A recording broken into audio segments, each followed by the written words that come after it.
Greetings and welcome to part 2 of our look at the spaghetti westerns. Ooh, spaghetti westerns of 1968. I might just leave that in. With me again is Patrick Ripoll. And say hi quickly, Patrick, so we can get on with it. Hi, quickly, Patrick, so we can get on with it. Awesome. So in the last one, we covered Django Prepare a Coffin. We covered The Ruthless Four. We covered the Bella Starr story. We covered Johnny Hamlet. And we ended things on Beyond the Law. So today we are starting part 2 with Hate Thy Neighbor. This is by Ferdinando Baldi, who also did Django Prepare a Coffin. Its Italian title is Odia il prossimo tuo, which means hate your neighbor. I'm going to intro this with saying the version that is on streaming right now is cropped to 133 to 1. And this is obvious during the opening credits, but the film itself is 166 to 1. It is not a widescreen film. So you're really not missing that much if you watch this one on a streaming site. Even though it's clear that the edges of the titles are cut off, it's not a terrible. The transfer looks kind of like shit, but it's not terrible framing. And That's fact, interesting. When I was watching this, I was thinking to myself, this seems a little like old fashioned. Like, yeah, like the way it's shot and directed, it felt maybe like a Hollywood movie from the 50s. And then I said to myself, well, probably I'm just responding to it because I'm seeing a pan and scan version, when in fact it was probably some crazy ultra wide screen format in its original conception. So I'm happy to hear that I didn't miss out on half the movie. No, and in fact, it sort of fits the movie because it feels a little like a made-for-TV movie sometimes. Yep. And so having it at the TV aspect ratio, I think, works. Yeah. This is another one of the weaker movies, I think. I think this might be the one I was least interested in overall. I guess I'll have to think about it. We'll see. Maybe I haven't rewatched some of them that we're going to do later, so maybe not. But I picked this one because I forgot that George Eastman was in almost every other movie we're talking about. And he's on the poster for this one. So like, oh yeah, we got to get a George Eastman movie in there. Completely forgetting that this is our third or fourth George Eastman movie in 6 movies. So, oops. It's a weird one, though. Yeah.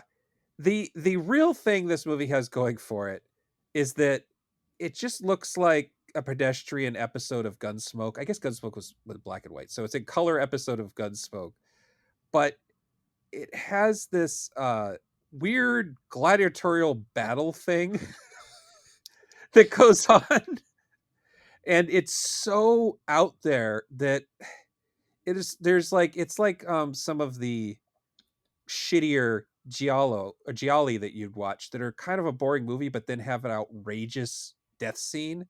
And so you're like, oh, maybe there's something to this.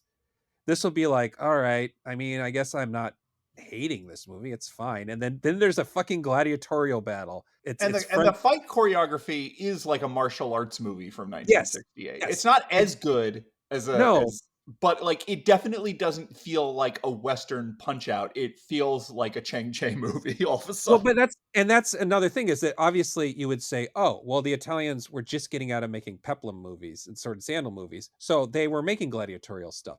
And you would say, oh, this is just like one of those, but it really does feel like a Z-grade Chang Che fight, like the lord of the castle, or no, I should say the guy who's in charge of whatever. There'd be 2 warring martial arts schools, and he'll say, well, our martial artists are better than yours. So like, fine, prove it. And then Horst Frank again plays in this case, what is he, a land baron? He owns cattle or something, I don't remember. I think he's actually a cattle baron in this one. Whatever it is, he has slaves. He's in Mexico, where in this universe you're allowed slaves. I don't think that was a thing, but he has Mexican slaves, and he just for fun makes them battle to the death. But it feels like a warring martial arts school has put their best warrior forward, especially because the weapon is that iron claw that you will see in those movies.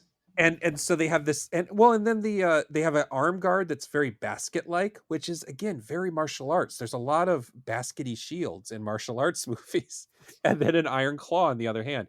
And so you're supposed to block with your basket and slash with your claw. And then whoever wins the fight is handed a gun with 1 bullet in the chamber. And I wrote down I think they have 5 chances to kill their opponent with the gun. I think it's It's like three. I think they have a 3. 50% chance basically. Or no, because they spin it after every They shot. have So to it's really a spin 1 in 6 shot every Yeah, they time. have to spin the cylinder every time. It's like Russian roulette if you're shooting the other person, I guess. And if It's you win 13 Tezemetti. Yeah, yeah. And, yeah, Anyone before remembers it's that time. movie? Before it's time. Yeah, yeah, I remember watching that. If you win, you get sent free. And I really, even though I'd seen this movie before, I was totally expecting Horst Frank to shoot the dude in the back as he was leaving. But he doesn't. He does let the guy go free. They like he is a proper Roman lord who allows his slave gladiators to go free. And it's so funny because it's such a shit arena. It's basically, I guess you put your sheep in it. It's like a little sheep, a round sheep thing, and Yeah. Frank is on a slightly elevated chair, and his wife, who is this like quiet psychopath, I guess. She reminds me of Calvin Candy's sister in Django Unchained. Well, that was going to be Uh, my next question. My next question was, do you think that Quentin Tarantino was referencing Hate Thy Neighbor when he made up the Mandingo fighting thing from Django Unchained? so here's my thought. I think it's possible that Tarantino was inspired by this movie, but I assume it was partial inspiration and maybe half forgotten because it's a very forgettable movie, Sure. and because Mandingo fighting is a central aspect of the novel of the same name, which was turned into a popular movie. Mandingo had a sequel called Drum that was even more about that. Ah, I did Uh, not realize this. and Tarantino has gone out of his way to talk about Mandingo as a movie he's paying homage to, because Mandingo is this Dino De Laurentiis trying to do Gone with the Wind, but it's so patently offensive because the book is so patently offensive. It's an interesting movie. It's about the main character who does the quote Mandingo fighting, which I can't find any proof of that being a term before the book. I actually kind of researched this. I am positive that Southern uh, Confederates would make their slaves fight each other at some point. That just seems like something that must have happened. But I don't know where the term Mandingo fighting comes from. But I could see Tarantino connecting dots between that movie and westerns because he had seen this movie. And this seems like the kind of movie he would dig up, like he has like a 16 millimeter print in his yard or his closet, I guess. I don't know why I said yard. Sure. So I don't know. I think there's a good possibility, and I think that if you interviewed him, he would say, "Oh yeah, I guess so." But he did have those specific things in mind with his thing. What is the plot? I didn't even read the plot of this one because I can't Hate remember. Thy Neighbor is a movie about a man whose brother is murdered in cold blood, and the town basically all turns their back on helping this guy because they don't want to get involved. He gets killed, and his wife gets killed, and his son probably would have gotten killed too if they knew that his son was in the stagecoach, but they don't. So the son is still alive. And what he was killed over was this treasure map. Now, George Eastman, who is doing the dirty work of what's his name, the German resting cattle baron face guy, Horst Frank, Horst Frank, Mr. Frank. he's doing his dirty work. He takes this map and he tears it in two, and he has half, and the cattle baron has half. Is this how maps work? No. Would this is there any sense to this? No. Why did he do it in the first place? Hard to say. So it is a sort of a three-way power struggle between George Eastman, who is the henchman, but he wants access to the money and power that Horst Frank has. Horst Frank doesn't want to give up any of that, so he doesn't want to accept George Eastman as a equal partner. So they're having a little bit of a power struggle, and then you have this guy whose brother was killed by them over this treasure map, and he's coming for a very leisurely revenge. The issue is the movie does not care about the protagonist at all and finds him really No, boring. no, It is Eastman is the main character in a lot of ways. There are just long stretches of the movie where the ostensible protagonist of the story is not present, and you're just sort of like, okay, I guess he's sort of also he is not on a quest for blood or whatever. He very much makes a point to not murder people. in a very unsatisfying way. This whole movie's very unsatisfying and kind of nonsensical, which is like that nonsense is how you get to the loopy Shaw Brothers gladiator fights, or the insane James Bond villain torture device that they set That up was for either George no. Eastman later. Which is another thing that makes Eastman the lead character, because the lead character is the one who gets insanely tortured in these movies. Right. And it's so funny because I mean, talk about scenes that don't make sense. So they the Frank, whose name is probably Frank, he's German, it's probably Frank, but I'm Sure. probably gonna continue to call him Frank. Yes, so he Frank has hung George Eastman. Oh, they beat him up and they hang him upside down, which is already awful. I can't imagine being upside down. But they do it over a pit of snakes. And then they put a cage at the top of the rope and cover it in honey and put some rats in there. And the rats are chewing away at the rope. It's like something out of a Nazi exploitation movie, honestly. The thing that doesn't make sense is they leave. They just leave him to die, but they still need any info. And it's like, I guess they're implying they're going to come back later and then he'll be more willing to talk, but There's he's not one going to guy let. who's left behind. So they're like, by the way, this dude says anything, write it down. And so the hero comes and rescues him, and there's like a, it's a little good, the bad and the ugly, where there's like a truce looking for the gold kind of situation. It is actually, now that I think about it, that's the good, the bad and the ugly, is each one of them has part of a map. And good, the bad and the ugly, each part of them, one knows where the gravestone is and the other one knows what the name is on the gravestone. Okay. i So think that's this is what they're going for. I think this is what they're going for, and It I is the just thought of that. least epic good, the bad, the ugly you could ever Yes, conceive of. but would the good, the bad, and the ugly be better if there was gladiatorial fights? Probably. There's even a spot when they get taken in by the northern people where they're taken prisoner and beat up. Could have made them beat up each other. Yeah. Ways to improve. I think that part of the problem is George Eastman is pretty good in this again, at least fun to watch. And the other guy is played by what's his name? Spiros Focus, who is a Greek-born actor who's known outside of Greece for being in Visconti's Rococo and His Brothers. He's in Shaft in Africa. He's in the nunsploitation movie Flavia the Heretic, and he's in American movies like Jewel of the Nile and Rambo 3, and he's in an episode of Murder, She Wrote, if that means anything. But he, I guess, is fine in those movies, but man, he sucks in this. He's very boring. Holy shit. Boring on the page, boring on the screen. I don't know if it was a error with. I mean, he made enough Italian movies. He must have been able to communicate in Italian. It can't be that he was. There's one that came out recently from Mondo Macabro called The Fear, which is a Greek horror movie that was really cool. So look for that. The Fear, Greek movie, 1966. But yeah, he's super boring here. Almost anybody could have done better. And I think that Baldi realized what was going on and just sort of refocused the movie on Frank and Eastman. I will say I'm going to go into Eastman a little bit here since I don't have anything else to talk about because we've been mentioning him in the previous podcast and stuff.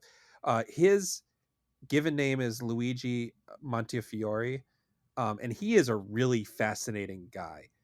He was trying to make it as the hero type, but he's just so large. I'm sorry, I said 6'8" in the last one. Apparently, he's actually 6'9". Jesus. So he's, god damn, he is. I feel like I'm tall, but he is 6 inches taller than me at minimum. And he's wearing cowboy boots on top of that, so that's another two. He's like 7 feet at with the boots on. But somebody finally figured out he looks really scary, and so they started making him bad guys.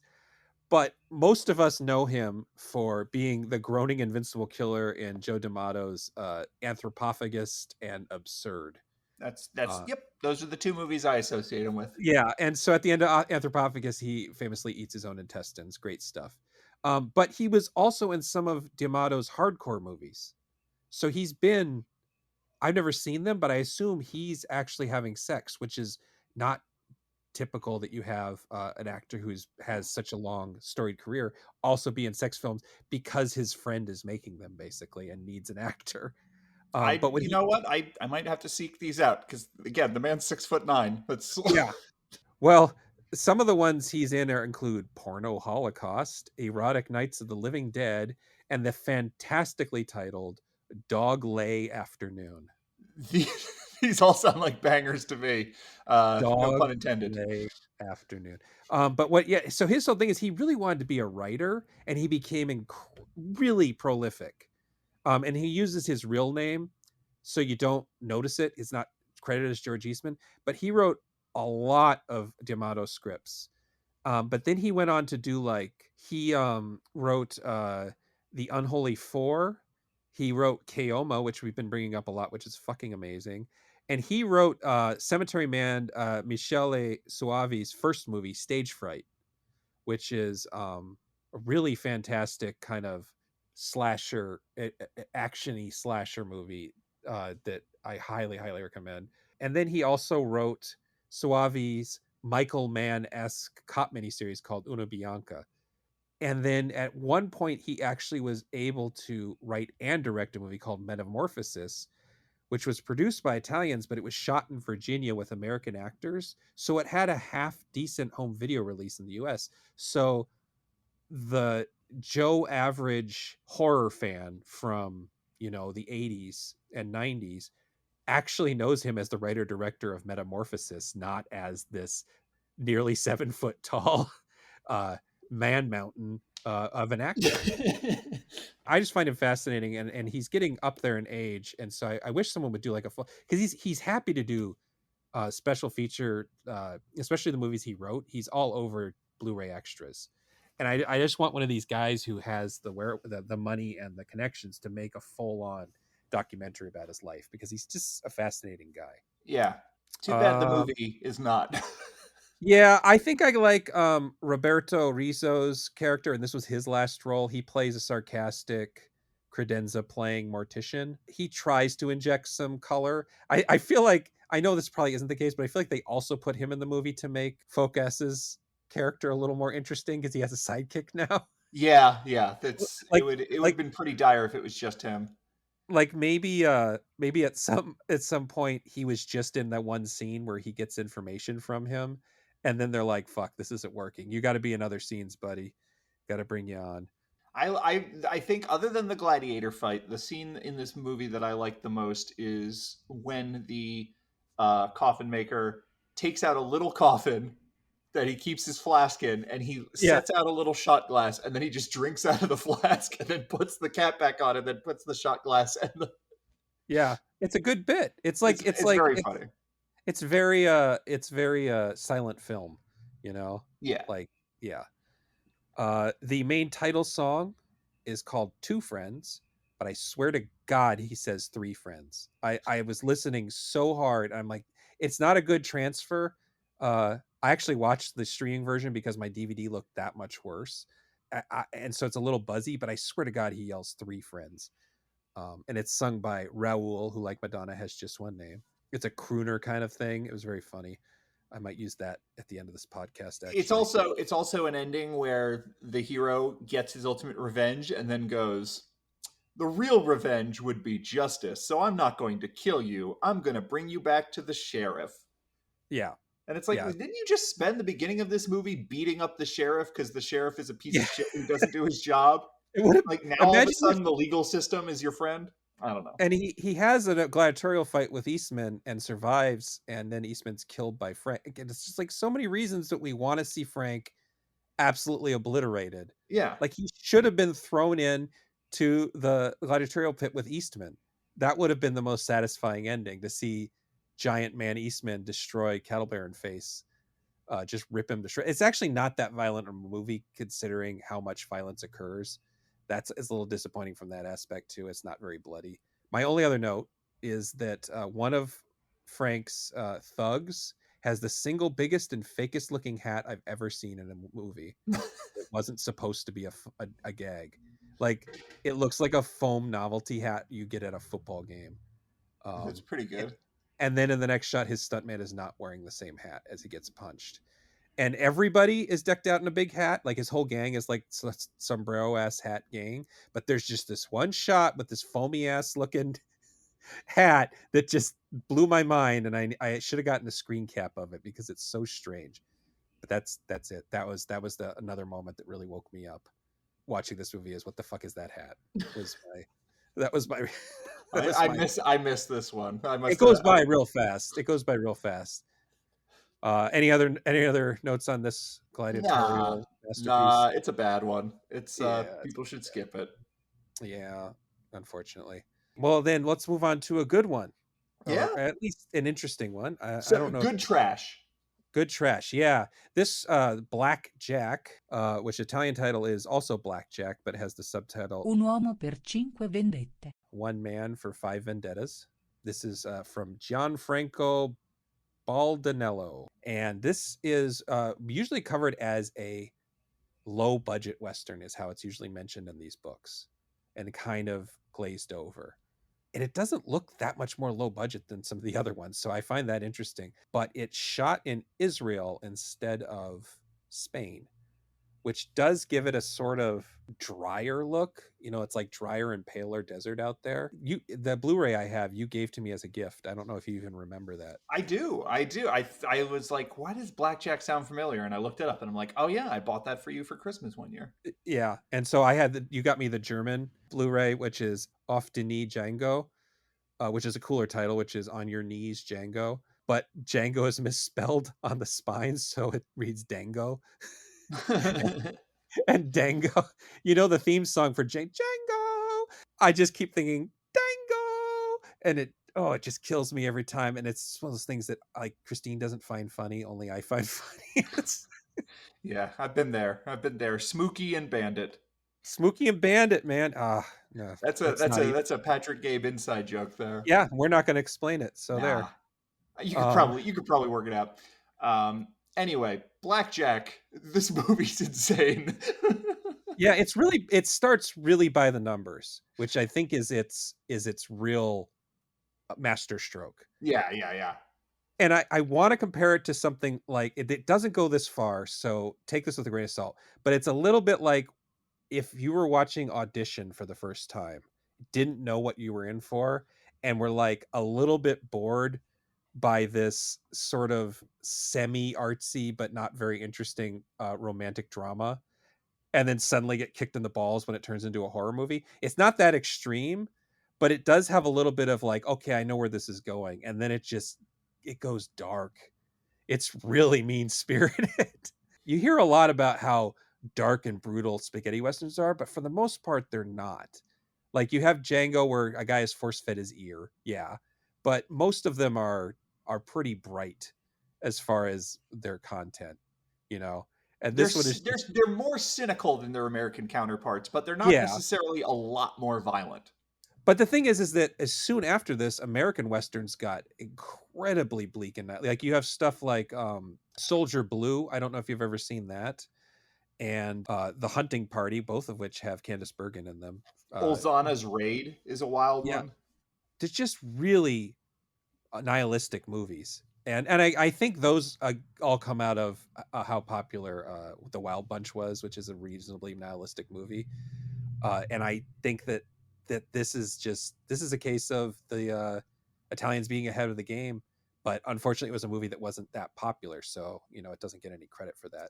It's not that. And the way I want to frame it is like in the modern cult movie sort of landscape, it's sort of a movie like a law-abiding citizen, the Gerard Butler movie, where it's Yeah, like guy is wronged, but then his revenge is so wildly over the top that he is no longer the wronged innocent. He is just like it's just like, oh, they double crossed Jason Voorhees, actually.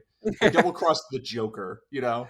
it's like the vengeance movies that Park Chan-wook made. It's got that kind of that Korean mid 2000s revenge is kind of cool, but it's also wrong and will ruin your soul But yeah, kind of well, thing. I feel like those movies are mournful, and this movie is like gleeful. Until the end. I think the end is, well, Alex Cox compares it to House of Usher visually, and I Huh. see it. The end of the movie is like House of Usher, where he's dead and the building crumbles around him.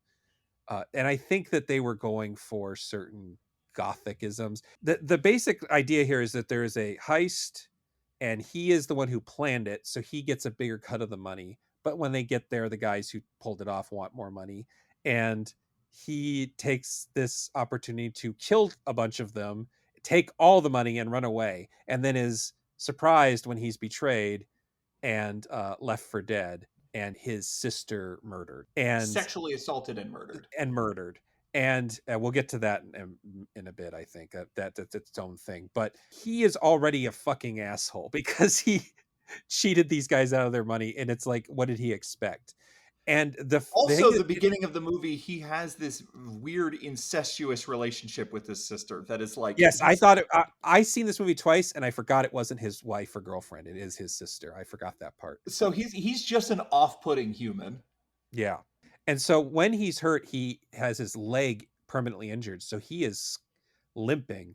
And I thought this up, but then I double checked, and Cox totally mentions this too. He kind of becomes Frankenstein, and he hobbles around like Frankenstein. And then the way he has these elaborate revenge schemes, a lot of it involves him being out of sight laughing, which is very Phantom of the Opera to me. And so they're definitely playing with gothic horror stuff without looking like a gothic horror movie, I think is the idea I got from it. But he has, the Jason Voorhees thing is good because he is elaborate in his schemes. I guess not as elaborate as the guy in Old Boy, Jesus Christ, but it's approaching that level in the way he's gonna get all these guys. There's one scene in a dark, smoky mine that's a little bit My Bloody Valentine-esque. It kind of looks like a Hammer Dracula movie for a minute. The most unsettling revenge he gets is one where he doesn't do the dirty work himself. Yeah, he plans out. He makes a plan for he brings along a guy that he could have killed, and then allows the guy to think he's run away, and has his friend shoot him by saying it's him. Yeah. No, I was thinking about the village. Oh yeah, the first time. Oh yeah, yeah. So he says, "Hey, $20 to whoever kills this guy," and the whole village goes, "Awesome," or $100, and they all murder the shit out of this guy, and he keeps like almost getting away. And Yeah, there's like really blood curdling screams as this like crowd of people beat this man to death. and then again, the actual on screen blood is minimal, but like they have shreds of his clothes flying up, implying that they're ripping him to pieces, basically. Right. And there's a funny kind of subtext to that scene where that man is already threatening to kill a guy for sleeping with his daughter, who seems of age, and so there's this great shot after the dad's been killed where the daughter and the boy are back in bed together looking happy. And I liked that touch, that like, yeah, well, in this case, this man probably needed to die, and this village is happier without him. There's another interesting aspect to it, which is that he is maimed by the gang when they catch up with him and get their revenge, and he spends the rest of the movie walking with a cane. Right, and that's the part where I think he's like Frankenstein, because he has to waddle, and he has got scars on his faces that kind of look Frankenstein-esque, but he's definitely been made into a monster by what's happened. Except he's an asshole who's been made into a monster. Yeah, his outside matches his insides now. Right. There's a good stunt where someone is dragged by a horse for a while, and he shoots, the guy is trying to run with the horse, and so he shoots his leg out. That's the most gruesome thing. And then the guy can't run with the horse anymore and gets strangled to death. That's like you'd see in like a modern movie. The climax of the movie is the part where it does become kind of a Old Boy sort of a situation. Yeah. There's this other character who, honestly, the first time I watched the movie, I couldn't figure out who he was, but it's the sister's husband, young husband. My notes, the very last note is, oh, that guy is that sister's husband. So and he's just sort of been hanging around the whole time. He doesn't have much to do. And because his wife was raped and murdered, Jack tries to force him to rape and murder. It ends with him deciding not to do that, so there's a slightly happy ending. So the thing here is that spaghetti westerns generally were not super racist against Native. They just weren't in the movies, as we said before. Yeah, I think in the first episode we talked about the relative lack of indigenous people in these movies means there's a relative lack of racist portrayals of indigenous people. And I think this is less about the Italian filmmakers being anti-racist and more about the fact that these movies are revisionist westerns, and the pre-spaghetti revisionist westerns were rejecting that savage Indian idea already. And so I think that it just wasn't cool in general, is Right. my theory on that. So not necessarily giving them benefit of the doubt so much here, as this is just not something they're interested in portraying. However, this one has a very uncomfortable Indian stereotype whose character traits are that he doesn't talk, he covets a blonde white woman, he betrays the antihero's trust, he is generally savage, and off screen rapes and scalps the sister. And he's a good tracker is originally like what he's Yeah, hired for. it's like every stereotype in the book, It's not and so none of it's them are not so good. great.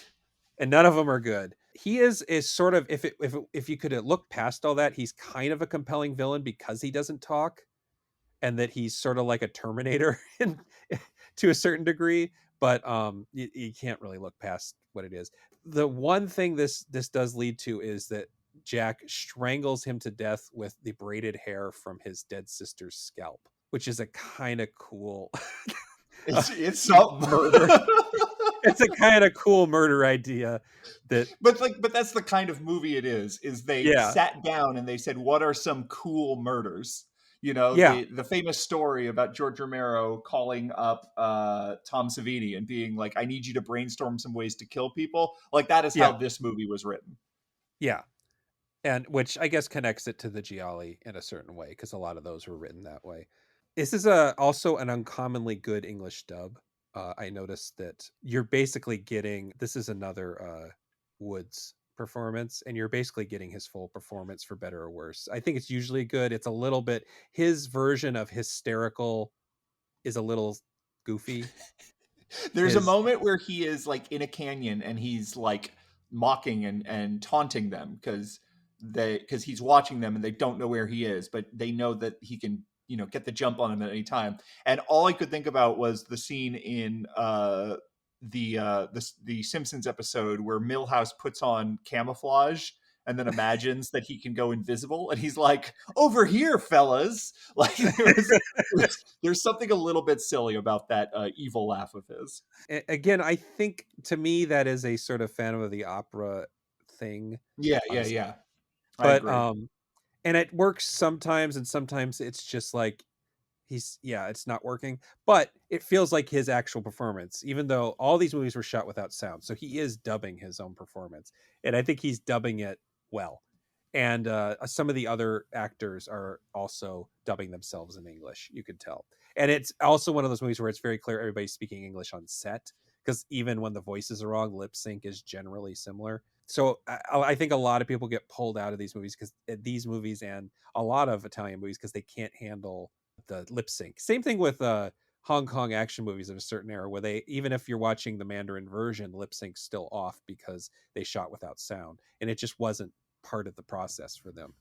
So if you're not used to that kind of thing, I think Blackjack is one of the few ones that won't throw you off too much. That was Along the with first hurdle I had to overcome to become an Italian horror fan. And I think there's probably still recordings of me out there from 10 years ago being like, yeah, that's kind of cool or whatever, but it's also so stupid. And I just couldn't get into a lot of Italian horror movies because that lip sync was such a big challenge. But, you know, at it this is. point, I just sort of, it is what it is. And to me it's sort of like a different version of subtitles at this point. Like I know, and I get excited when I realize, oh, the guy's dubbing himself. Like once you see a Franco Nero movie where he dubbed himself versus one where he didn't, it's such an improvement. Even though his accent is never, they always wrote into the script, later scripts like Companeros and The Mercenary, which we're going to talk about way later. They would write into scripts, oh, he has an accent, he's from somewhere else, because he wanted to dub his own performance in English. And it makes a difference because he has a very specific voice. Anybody who's seen John Wick 2 knows his voice probably from that. Oh, or what's it? Die Hard 2. Freedom, not yet.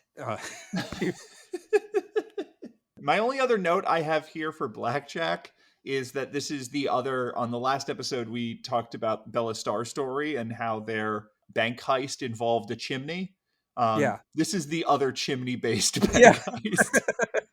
they do a reverse Santa Claus where they have to like let down a little bit of rope and then someone ties all of the loot to the rope and then it gets pulled back up the chimney. I thought the bank heist at the beginning of this movie really sucked, and for a while there I was like, I think I'm in for a stinker here, Yeah. because it is that thing you talked about where it starts off somewhat innocuously and like so many of these movies before it finds its own absolutely crazed self-identity. Well, and most spaghetti westerns would not show you that first half. They would just introduce him as pissed off, and then we would get little bits of why he's pissed off in very short flashbacks. So it's even structured differently. I wrote. I'm not familiar with Baldanello's other work. He made this and another western called This Man Can't Die, which was also released in '68, and I haven't seen that one. It seems like he made pretty C grade stuff, and he made a lot of erotic comedies. He made a single giallo entitled Yellow, The Cousins, and even in the Italian cut, it's called Yellow and not Giallo, which I thought was weird. And then he made a Euro spy movie called Danger Death Ray that is his most famous movie because it was covered on Mystery Science Theater 3000, which is the case with a lot of Italian genre directors. Are like, oh, you'll go on Letterboxd and it will show their movies in order of popularity, and you're like, why the fuck is that one the first one? And then you'll go, oh, because it was on Mystery Science Theater 3000. Yeah. Mario Bava was able to transcend that, but Yeah, a lot of them weren't. yeah. But I mean, if you would have had a Letterbox in 1990, it probably would have been Oh yeah, just it's giving that possible. belt. I was gonna say part of the reason I thought this was so well made is because the cinematographer was good, but I haven't seen any of his other movies either. So I think it was just people came together and it looked good. I think it just has conviction. I think it just like it Yeah, really leans into the trashiness. It's the yeah. trashiness is not undercut by like, oh, but then there's this other subplot where he's like teaching a little boy how to fish or something. Like, no, it's just nasty. It gets a boost. Lalo Gori did the score, and he does a sort of, I think it's like a jazzy pop. It feels like something you would see in a Euro spy movie, like a Bond ripoff, or like Mm, a non-Western heist movie. It's a little more brassy than you expect from a Western. But then at some points he uses a really famous classical piece that I think is Holst, but I don't know how to look up. I don't know how you hum something into a micro. I don't think they have any technology where you can hum and it tell you, but it's a da da da da da da da, whatever that one's called. sure. They mix that one in with the when he's starting to get dark. Not a super special movie, but a pretty cool movie. And yeah, if you want something meaner and trashier, it's a good choice. It's one of those things where it's like we're now like halfway through the second episode of these movies or whatever, and we are sort of seeing like even within the narrow field of Italian made westerns in 1968, there's a lot of different personalities that come out and a lot of different approaches. And if you are going to be a person who watches 15 of these movies in rapid succession to prepare for a podcast, you really maybe disproportionate. Like, this is not necessarily a movie I would just randomly suggest for someone for their Saturday night or Yeah. whatever. I don't think it's like a must see in that way, but like as far as if you're going to see a bunch of spaghetti westerns, you should also see Blackjack because it's just so unlike so many of the other ones. Yeah, I feel like you have a list of all the must-see spaghetti westerns. It's like number 60 on the Yeah, list. sure. Maybe well, we'll say like number 45. I bet it's about number 45 is what I would, just off the top of my head. Something like that. It's in the middle. Actually, it's not even the middle. That's still the front. There are so many of these movies. Like we said, there was like arguably 100 this year alone. So Right. who knows? Who knows? All right. Up next is A Sky Full of Stars for a Roof, directed by Giulio Petroni, not Petrioni. God, these guys have similar sounding names, and I'm no good at it. The Italian title is E per tetto un cielo di stelle. which has a ... so it's more like and a sky full of stars for a roof, which the title kind of promises this kind of grand visual experience with lots of wide vistas, but I think it's supposed to be more about romanticizing life on the lam was the general idea I got. Mhm. This is our first Giuliano Gemma movie, or Gemma, but Gemma, I believe, is Italian. He was an already nominally successful actor when he had his first big Western hit, which was Duccio Tessari's A Pistol for Rango in 1965, which is only 1 year after Fistful of Dollars. And I think you can make the argument that he is actually the biggest star to come out of spaghetti westerns outside of Eastwood, Van Cleef, and maybe Franco Nero. He's kind of charming, handsome guy, and he really flexed his acting muscles during the 70s. But his earlier spaghetti performances are kind of a little samey. We were talking about The Day of Anger, where he gets the full Pygmalion, and he's that one was a little bit more against type. Right. Tessari didn't direct a Western in 1968, or else I would have probably picked one of his because he's also an important figure. But the two of them made a gangster movie called The Cat that same year. I will say about Gemma is he's not the greatest comedic lead. He's talented and good dramatically and charming, but he's not the funniest guy in the world on his own. And then the secondary lead is Swiss-born German actor Mario Adorf, who is definitely one of those faces that you recognize when you see it, and you start to see it a lot. And he was in quite a few Italian films, including westerns and gialli. He was in The Tin Drum, Major Dundee, the Peckinpah movie. And then he's sort of famous for turning down a big role, an unnamed big role in The Godfather. And I always remember him as the weirdo shut-in artist who eats cats from The Bird with the Crystal Plumage. I watched this after I watched Ace High, Mhm. and to me, he gave off Bud Spencer vibes. Yeah, he's like a shorter, grosser Bud Spencer kind of thing. Yeah. He's a more pathetic Bud Spencer. I think that's kind of how he got his. I think that was on purpose. I think Spencer was popular enough that they were trying to pick someone who was a little like Spencer.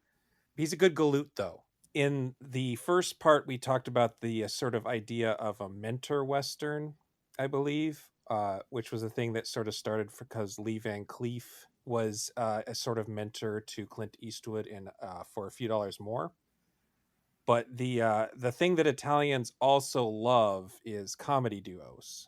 And I've never really looked into it, but I assume that's because Abbott and Costello and Laurel and Hardy were really popular in the early days of film. That's just an assumption I'm making. I forget the name of the duo that was popular around this time. Fulci directed a bunch of their movies. Franco and Ciccio. Really, really, really obnoxious movies. Poor Fulci can't make them any better. But this one reminds me more of an attempt at doing Butch Cassidy and the Sundance Kid. This is still a little bit ahead of the Bud Spencer, Terrence Hill movies, which I think we'll talk about more a little bit down the line in this episode. I usually find this brand of Italian comedy really annoying, but I think the mugging is kept to sort of a minimum here.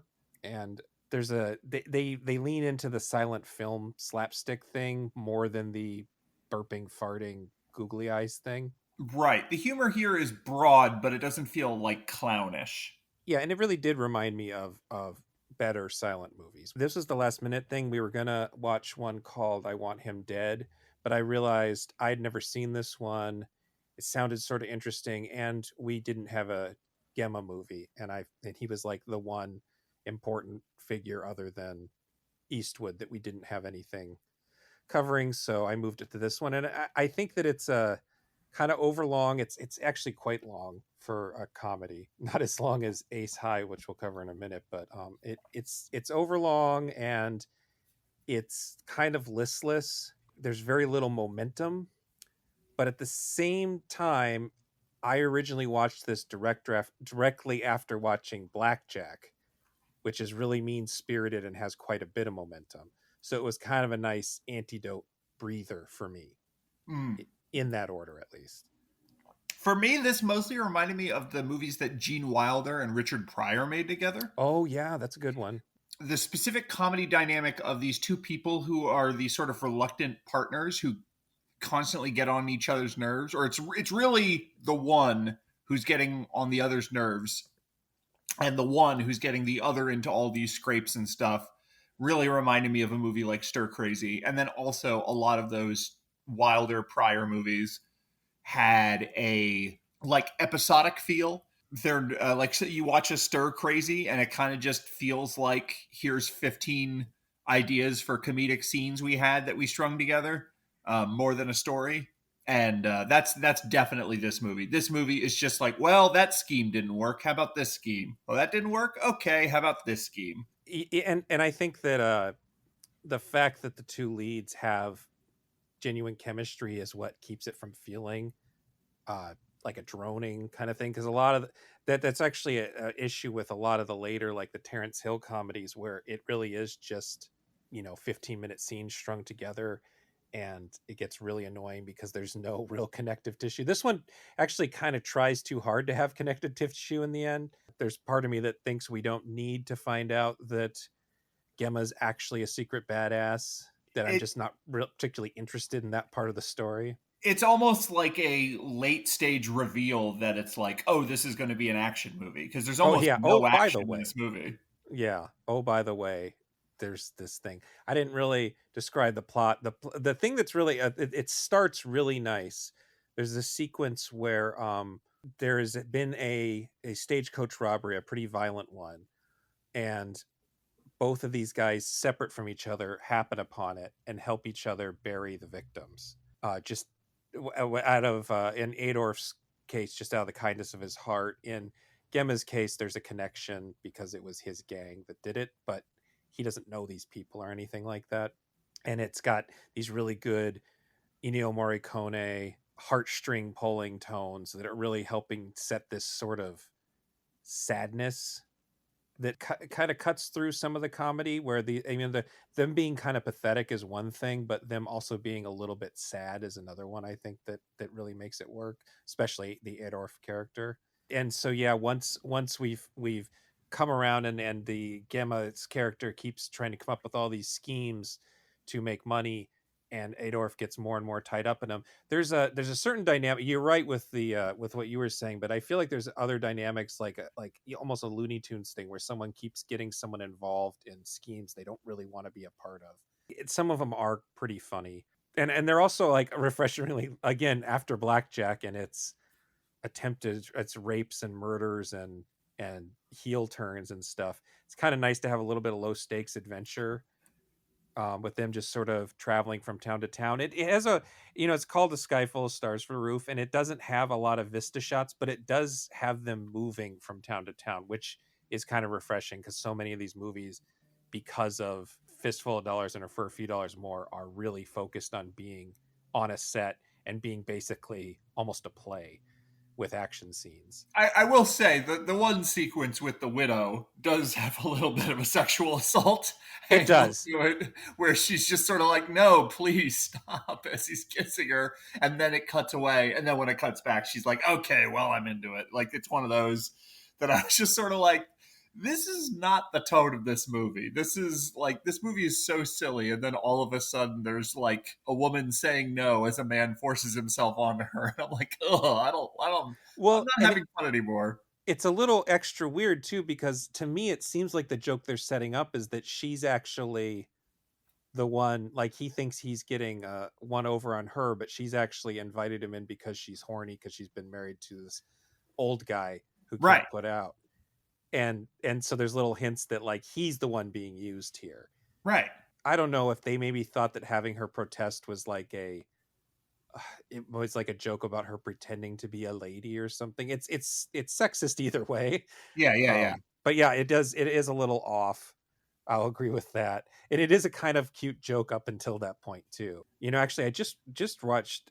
It's going to be. We should have covered them in a row, but it's too late now. Ace High actually has a very similar plot that's a lot less rewarding than this one, I think, as far as the dynamic between the characters. Whereas this one has two characters I like. That one has one character I like and two I do not like. I think that might be just a difference between me and you, because I'm really into Ace High, but we'll get there when we get there. Okay, cool. I might have been thinking about Butch Cassidy and the Sundance Kid just because that's one of my favorite movies, but there was precedent for, I can't remember what it's called, but there was this sort of spaghetti western ripoff semi-sequel, and they use the names Butch Cassidy and Sundance Kid throughout other spaghetti westerns like as alternate titles and stuff like that. And I like the idea in this that connects those two. Another idea that connects those two is that they're constantly running from a group of men, Yeah. but they're, in this case, they are criminals, not I'm trying to remember if it's actually the Pinkertons in Butch Cassidy. I can't remember. It's a Pinkerton like group of lawmen. I've still never seen Butch Cassidy and the Oh. Sundance Kid. You know, it's one of those things that you're like, you've heard about it too much now, and it's not going to live up to expectations, but it's genuinely one of my favorite movies since childhood. You know, when did your parents ever sit you down and make you watch movies that they like? My parents didn't like art. Oh, okay. Well, my parents weren't into weird movies or even like super highbrow movies, but they had movies they liked and they'd make me watch them. And Butch Cassidy was one that I just was like, oh my God, I love this movie. Even as a younger kid, it just I loved it. Mm-hmm. That's like not me being like a boomer film fan. That's me being like a kid who grew up with this movie. So sure. it's on my mind more often, but it was a huge hit across the world. So I think there's a little bit of that. The bad guys are kind of cartoonishly mean, which I think they mean it to be funny, but it actually comes across as kind of fucked up a couple times. Well, that opening is like really harrowing. That opening where they kill, because it's like very specifically they kill the woman too. Like, you know, it's like there's no, and it's just, and then at the end they're just sort of like, oh, he's not there, and then they just sort of walk off without even taking anything. It's just sort of like a bunch of dead people for no reason. Yeah. And then later on when they're like in the town and they're kind of they're being scary in town, they're pretty intense bad guys. The main bad guy is Federico Boito, who ends up in a number of these movies, kind of all in, I think he was in all 4 of the movies we're going to next cover, in some way or another.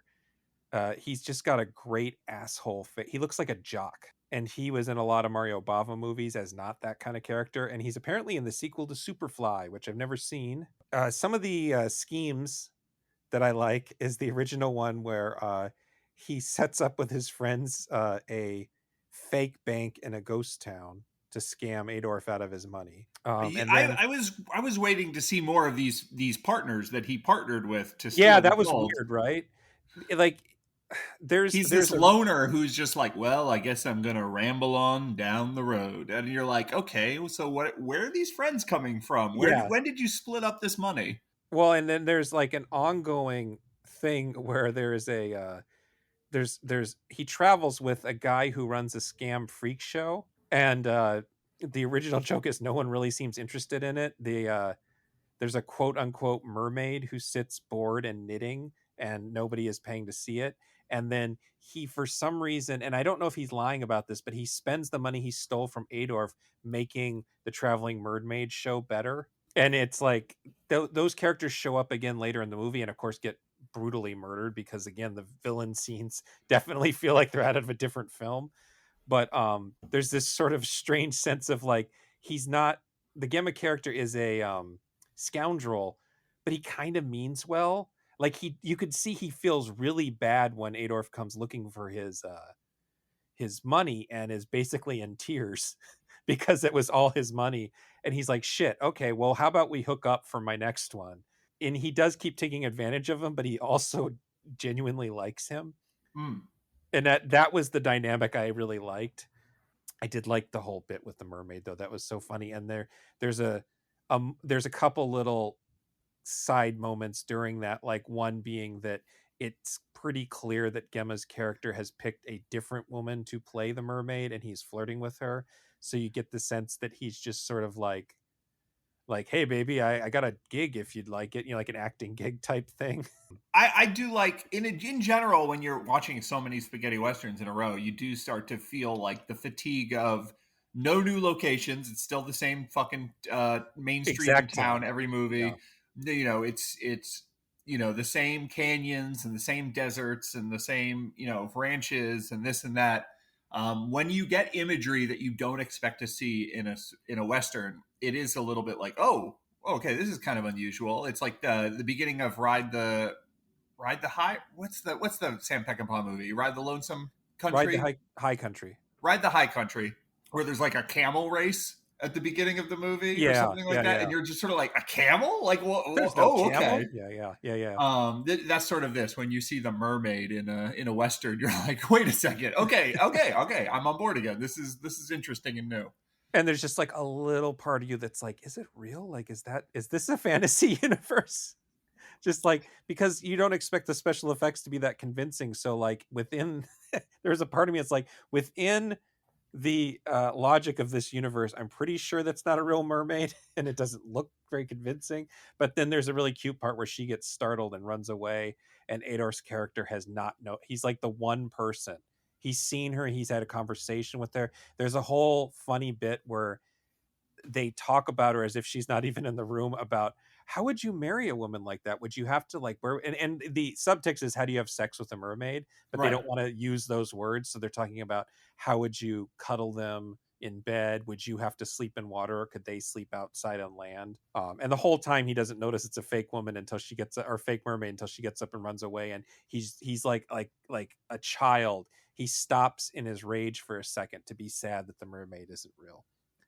So the widow who we were just talking about is a Polish actress named Magda Konopka, and she is most famous for being one of Sean Connery's mistresses. And she played, the same year as this, she played a Jekyll and Hyde style mad scientist in a cat suit in the movie adaptation of the comic Satanic. That was with a K, not a C, which is a very, very different role from this, but is still like, they're both kind of sex symbol, different flavors of sex symbol. I thought it was kind of funny. I have to admit, for this movie, the episodic nature, it really tested my patience. Yeah, I understand. And by the time we get I forget the characters' names, but that's just me. I never remember characters' names. No. But by the time we get to the scheme where it's like, you're going to be a fire breather, Yeah.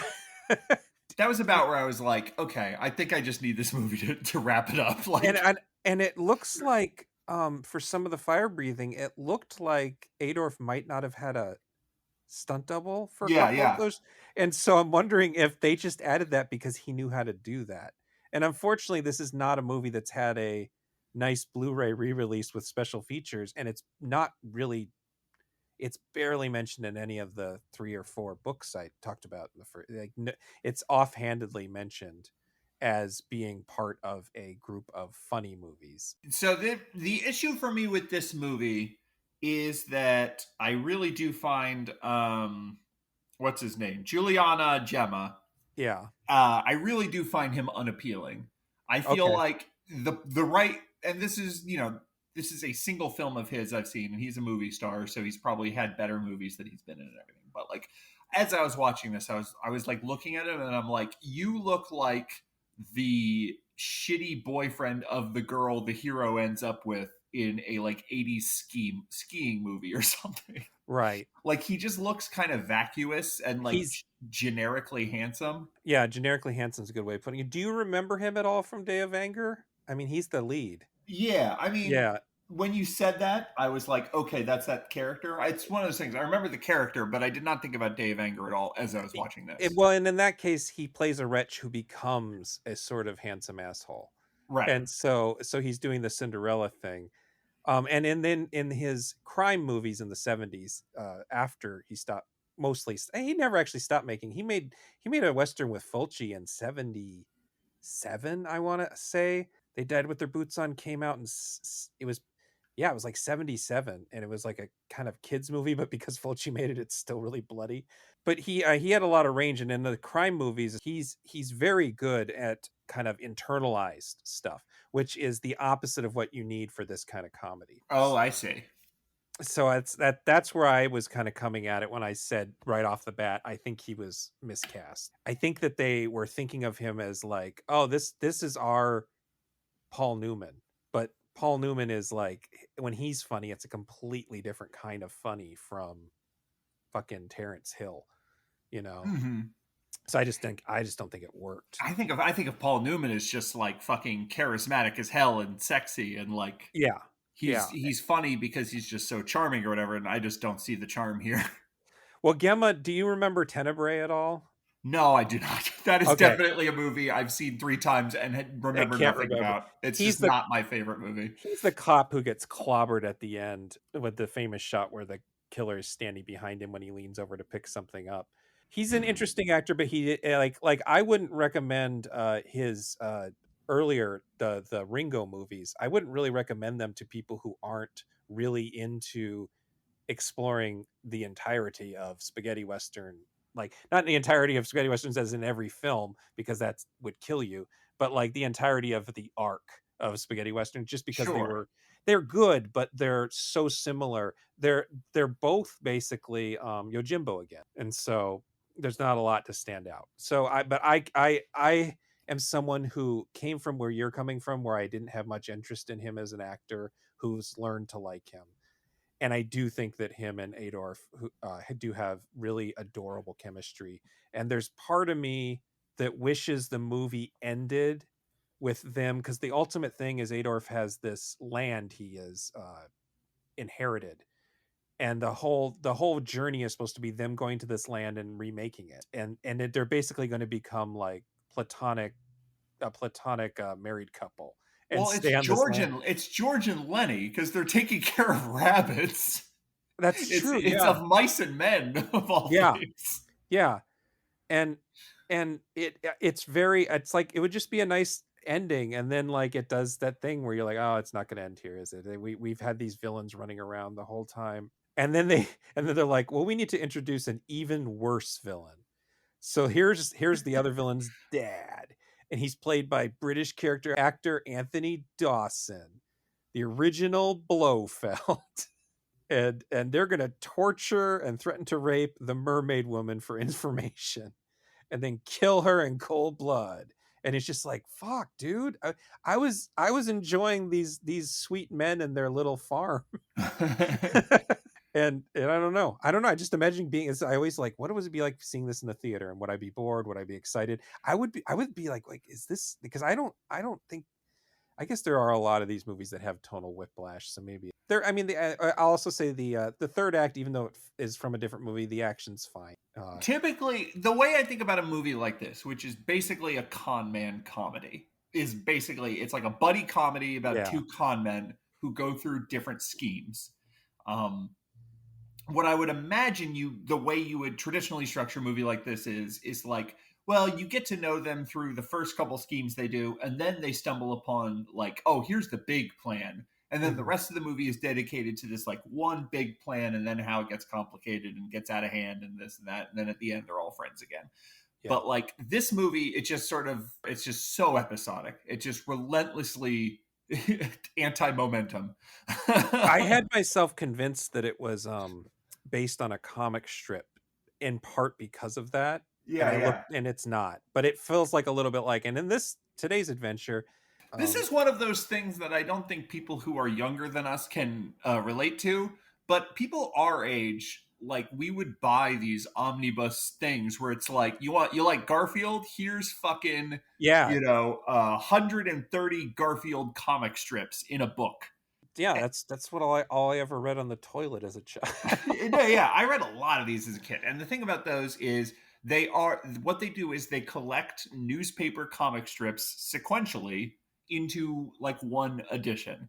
And most newspaper comic strips are not particularly interested in serialized storytelling, but they would do a thing where it's like we have 3 comic strips in a row on a theme, which Mhm. is like John got a trumpet, and then Garfield has to figure out how to get rid of this trumpet because he hates when John plays the trumpet. And so you'd read like 4 or 5 comic strips in a row about John and this goddamn trumpet, and then he'd get rid of it. I And don't think this is a real strip, but the no, it fact that isn't. it But sounds I like, had to oh pull an example man, out of my ass.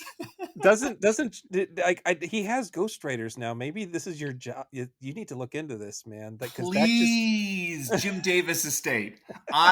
Jim Davis might still be alive. But he's at still any rate, alive, but he doesn't do them anymore. He I has really people. can do this job. I promise you, I'm 100% John and the qualified. trumpet, I the am epic of John qualified and his trumpet. to write Garfield comic strips. I'm not qualified for much in this life, but I bet I could do at least a good a job as like 70% of Garfield comic strips that exist. At any rate, when you would read these omnibuses, you would like get the sense of like a bunch of little mini arcs, but it wasn't like any of the comic strips were designed to like ultimately end up in a book. So you would like just get to the end of the book and that would be the end, and you'd be like, oh, okay. Yeah. I guess I've run out of Garfield. Yeah. And that is kind of when I'm watching this movie, I'm just sort of like, and then they run out of bits, and then there's a shootout, and then it's over. And that's the thing for me, is I'd rather it just you ran out of Garfield than, oh, and there's also bloodthirsty murderers. Yeah. It's still sweet though, because Gemma's character's like, well, the farm blew up and this was my fault, so I gotta leave.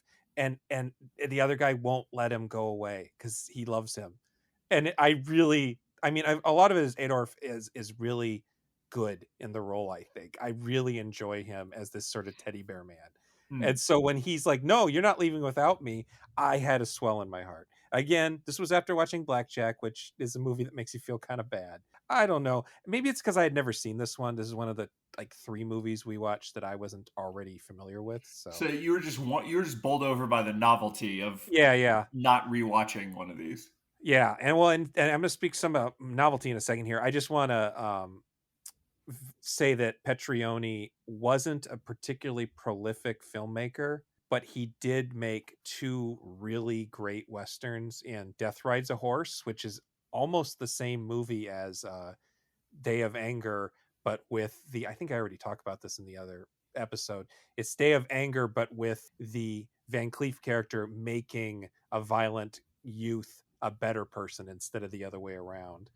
And then he made Tepepa, which is a really fantastic Zapata Western that has Thomas Millian and a very gruff Orson Welles who hated the experience. And then he made another one called The Life is Tough, A Providence, which I have not seen, and it's a straight comedy. Unless you have something, I was going to move on to not the next movie, but what this movie became, unless you have another thought here. Not really. I mean, I don't. You tell me, because when I started this endeavor, I was not any kind of expert on spaghetti westerns. I had seen less than 10, probably, and so I had an idea of like spaghetti westerns are their own subgenre, and all spaghetti westerns more or less resemble each other. And then when I watched this, I was like, oh, this is very different than a lot of spaghetti westerns because it is so comedic front right. Like, how many of these spaghetti westerns are comedic? Well, that's the thing, is that very soon after this, they all become comedic. It's just like it gets bowled over. You have a couple more Leone films, and every once in a while, like something sort of more experimental, like Keoma or whatever, The Man Called Blade, or Four of the Apocalypse, the Fulci movie. But for the most part, it just becomes really annoying comedies that are the same shit over and over and over again. So this movie actually feels like a good version of what became, like, it feels a little bit ahead of its time. It wasn't the first, obviously there are other comedies already at this point, but it really goes into overdrive probably 1970, 71. That's part of what's interesting about covering this one year, is that this year, despite not having the best movies in the genre, it has the sort of splintering of subgenres all kind of like really coming to a head already.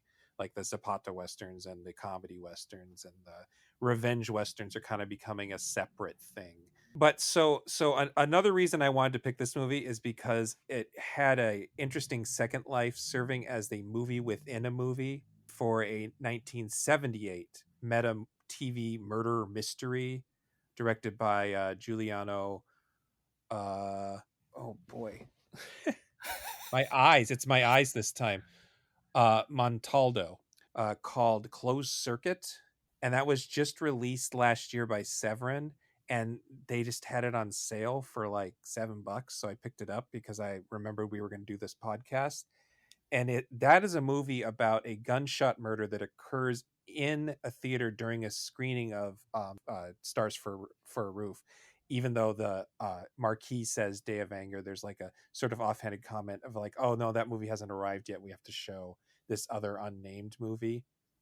And to solve the crime, because it doesn't make any sense, the police make everybody stay in their seats and they rerun the film. And again, during the final shootout, which was actually a scene Gemma shot separately, it's not a scene from the movie. They needed a scene they could replay. There's a shootout, and again, during the shootout, someone in the audience dies in the exact same seat. And then it happens a third time, and it sort of builds, and I don't want to spoil it because it's so weird that I mean, I guess people could guess what's happening, but it was really interesting, well done. I really enjoyed it. I don't know if it's sort of like a drawing room mystery that gets really surrealistic and has all these interesting character dynamics, and the detectives are suspecting people because they have secrets. So there's like a couple who's there as part of an extramarital affair, so they can't say who they really are. And there's a gay man who's there cruising, and he refuses to cooperate because he doesn't want to be outed. And then the what's the polite word for the young man who is being cruised? The twink that he's cruising also doesn't want to say anything because he's, would get arrested for it. And so they're on, so it feels like at first it's going to be, oh, this is like, there's an actual mystery at hand here, but it like slowly turns into something else. It's almost like Demons without the horror, is and a little smarter than Demons. I don't think I've ever seen it come up in conversations as having had any effect on Demons. Like I said, it was made for TV. I could imagine Dario Argento and Lamberto Bava had seen it. It is really cool, and it made me like the movie better because you don't need to have actually seen Stars for a Roof because it's just sort of background noise for most of it. So the next one is If You Meet Sartana, Pray for Your Death. This is directed by Gianfranco Parolini, who again wasn't really prolific by Italian industry standards, but did work in everything: the Eurospy, the Peplum, the Superhero, the Macaroni Combat. And he made, I think I counted 6 spaghetti westerns. He's usually credited as Frank Kramer. This movie's Italian title is Se incontri Sartana, prega per la tua morte. And it is probably going to be our most, assuming anybody's listening to this for non-educational purposes who is already a fan of spaghetti westerns and is just listening to it because they want to listen to a thing about spaghetti westerns, this probably be our most controversial retrospective, because this is often considered a vital piece of the canon. And I don't think either of us really like this movie very much. No, I hate this. I've seen this twice now because I rented this totally sight unseen from Scarecrow Video through their like rent by mail service like 4 months ago or something. And I was just sort of looking like, all right, what are some spaghetti westerns that are on Blu-ray that have good reputations? And I thought this movie was so boring, and a second watch did not help. I've watched it now 3 times, and I liked it a little more the third time. Well, I'll start off with the basics. I would sum up the plot, but it's so fucking convoluted. Here, I'll see what Letterboxd says. After a stagecoach is robbed and the passengers murdered, a long and tangled series of surprise attacks and murders and double crosses leaves the coach's strongbox in the hands of the killer Lasky. It is up to legendary hero Sartana to track down the missing money and determine just who is ultimately behind the grisly robberies and killings. I'll start off on a good note. The idea behind this movie, I don't know if anybody's ever verified this, but everybody assumes, is that this was not only an attempt to try to make a movie around the Colonel Mortimer character that Lee Van Cleef plays in For a Few Dollars More, with his sort of look. The lead here is Gianni Garco, who is another one of these guys who is in a lot of these movies. Garco's look is very similar to Van Cleef's in that movie, and he has all these themed weapons, which is something that Van Cleef's character has.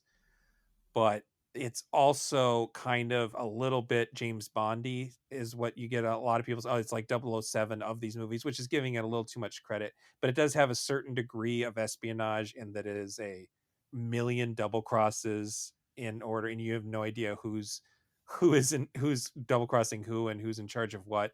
And again, the gadgets that he has reminds people of M in the Bond movie. My notes say he's got a little tiny gun that shoots little tiny bullets. And like the one of the reveals is it looks like it shoots 4 bullets, but it actually shoots 5. this Wow. this is one of the James Bond things, though, is like they have to keep finding new ways for James Bond to have a tiny, dainty little gun. Yeah, yeah. This convoluted plot was written by Ernesto Gastaldi, who is probably the most prolific writer of any Italian genre or exploitation movies during this era.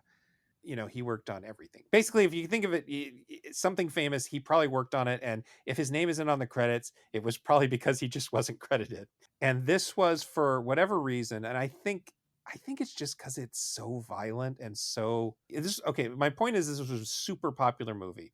And I think I'm trying to figure out why. I think the idea is that this is the kind of movie that you could go to at a matinee and get up and get, a new plate of spaghetti and come back, and it doesn't matter that you missed part of the plot because the 13 people have double crossed each other in the time you were away, and there's no way you were going to be able to follow it anyway. But you'll get to see Sartana shoot 5 guys again. If you take a bathroom break, well, you're sure enough going to see him shoot 5 more guys. I mean, I will say, like, there are a fair amount of these movies we've talked about that are shot very plainly and that like are kind of uninteresting in as far as direction goes. And I do think this movie is nice looking. I think it's shot well. I think like the way things are staged is good. But for me, it's like I'm spending the first 10-15 minutes of any given one of these movies just trying to be like, okay, what is the story you were telling me? And at the end of 15 minutes with If You Meet Sartana, Pray for Your Death, I'm just like, I don't know. I don't fucking know. You just had an ambush, and then you had the ambush get ambushed, and then a third person shows up, and then the same scene plays again, but somewhere else. And there's a blonde guy, but there's a different blonde guy, and I'm not sure which blonde guy was the blonde guy from the other scene. This is one of those movies where, like, about 40 minutes in, I'm just sort of waiting for it to end because no new information is registering for me because I'm so fucking lost. It's like watching it's like being an adult and watching a cartoon with a child that you don't know what the plot is of this series of cartoons, and you're just being loaded with information at an amazing clip because they only have 22 minutes between with the commercial breaks. It's very overwhelming and not it does look nice, and I think if you're ready for it to overwhelm you, it's just like enough stuff happening that it's kind of interesting. I made some notes about other stuff it has in common, and one of the other things it makes it a sort of pale imitation of For a Few Dollars More is that Sartana also has a music box watch. Right. um, That's like and the big thing. and but the thing is that Captain Mortimer's watch is a super important part of his character because it belonged to his sister who was murdered, and the whole reveal that Eastwood's character figures out their connection is really like probably one of the I think we talked about it last. I think it's one of a very small number of really good emotional reveals in a spaghetti western. And in this one, he literally just finds it on the dead body, and it clearly belongs to somebody because he uses it to tease blonde villain number one a lot. But it doesn't make him. He's not any more evil of a character. He's teasing this guy, and he's not any more of a victim of a character because the watch has no meaning to him beyond. It's supposed to be like a telltale heart sort of a thing where the Yeah. sound of the watch is like haunting this guy of his past crimes. It's just one of those. Yeah, it's when you're mimicking something that works so well and you're just taking parts from it. It goes back to the whole prequelitis where you have to tell the story of how the character found the baseball bat that they use in the other movie. It's just sort of like picking up stuff that happens because it's something familiar. Apparently, I've never seen this movie. There's a movie called $1,000 on Black, and is sometimes known as Blood at Sundown, that Garco plays a character named Sartana in a supporting role in that movie. And he was so popular that the German version of the film was renamed Sartana. So this sort of formless project was sold to German investors, and they wanted it to be the next Sartana adventure. I'm guessing that the script was not supposed to be a sort of hero.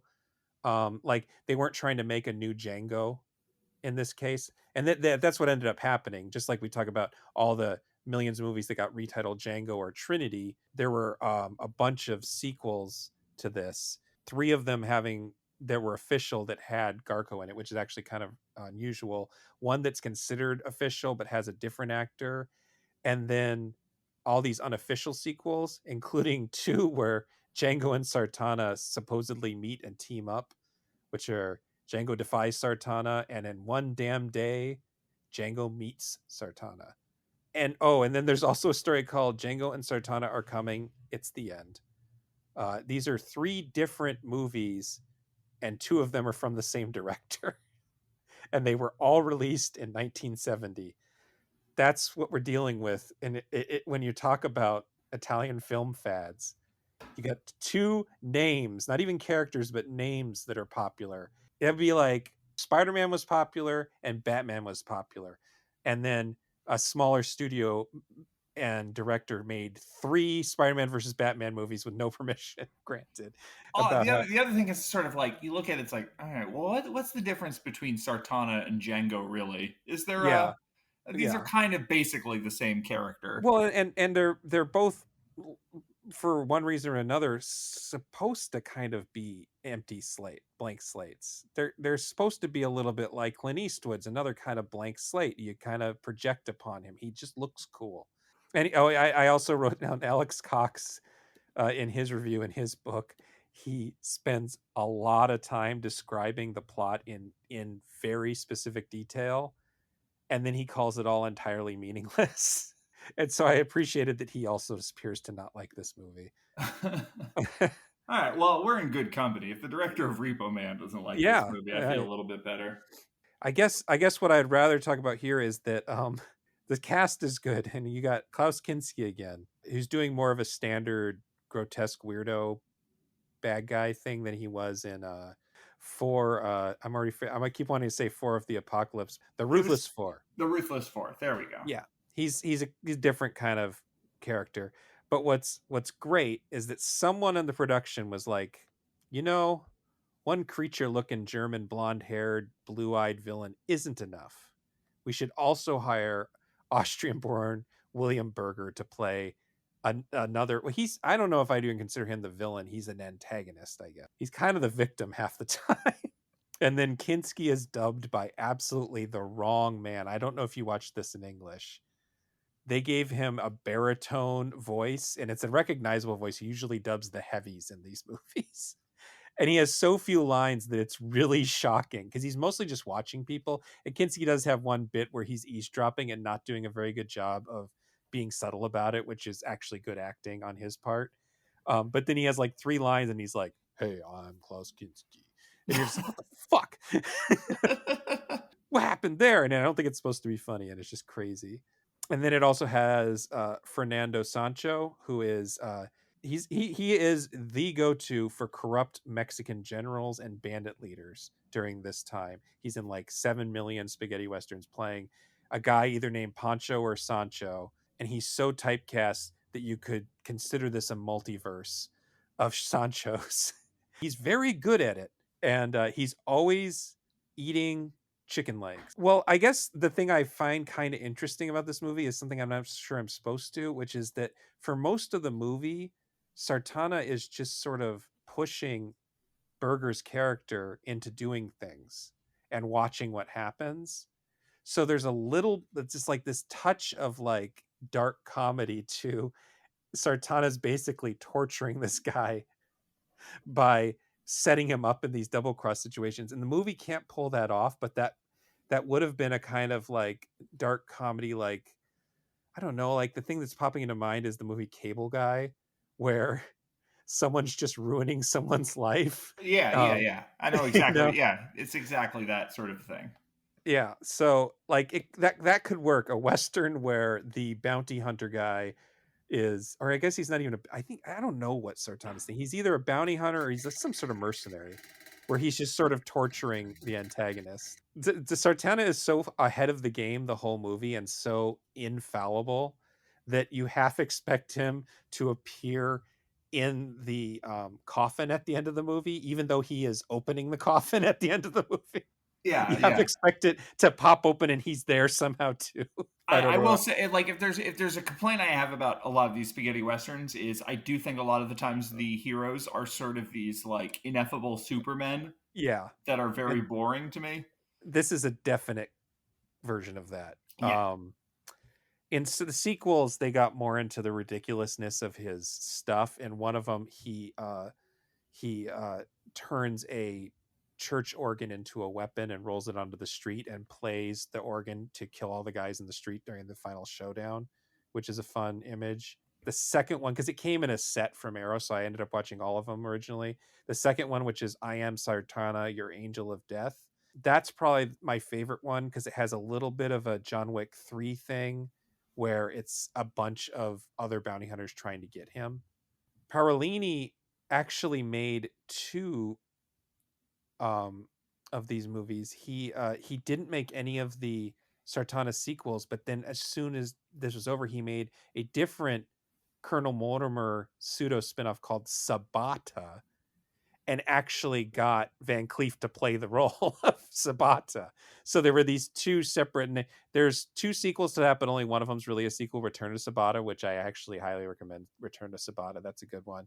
But it was just kind of funny that there were these two competing pseudo Colonel Mortimer projects going on at one time.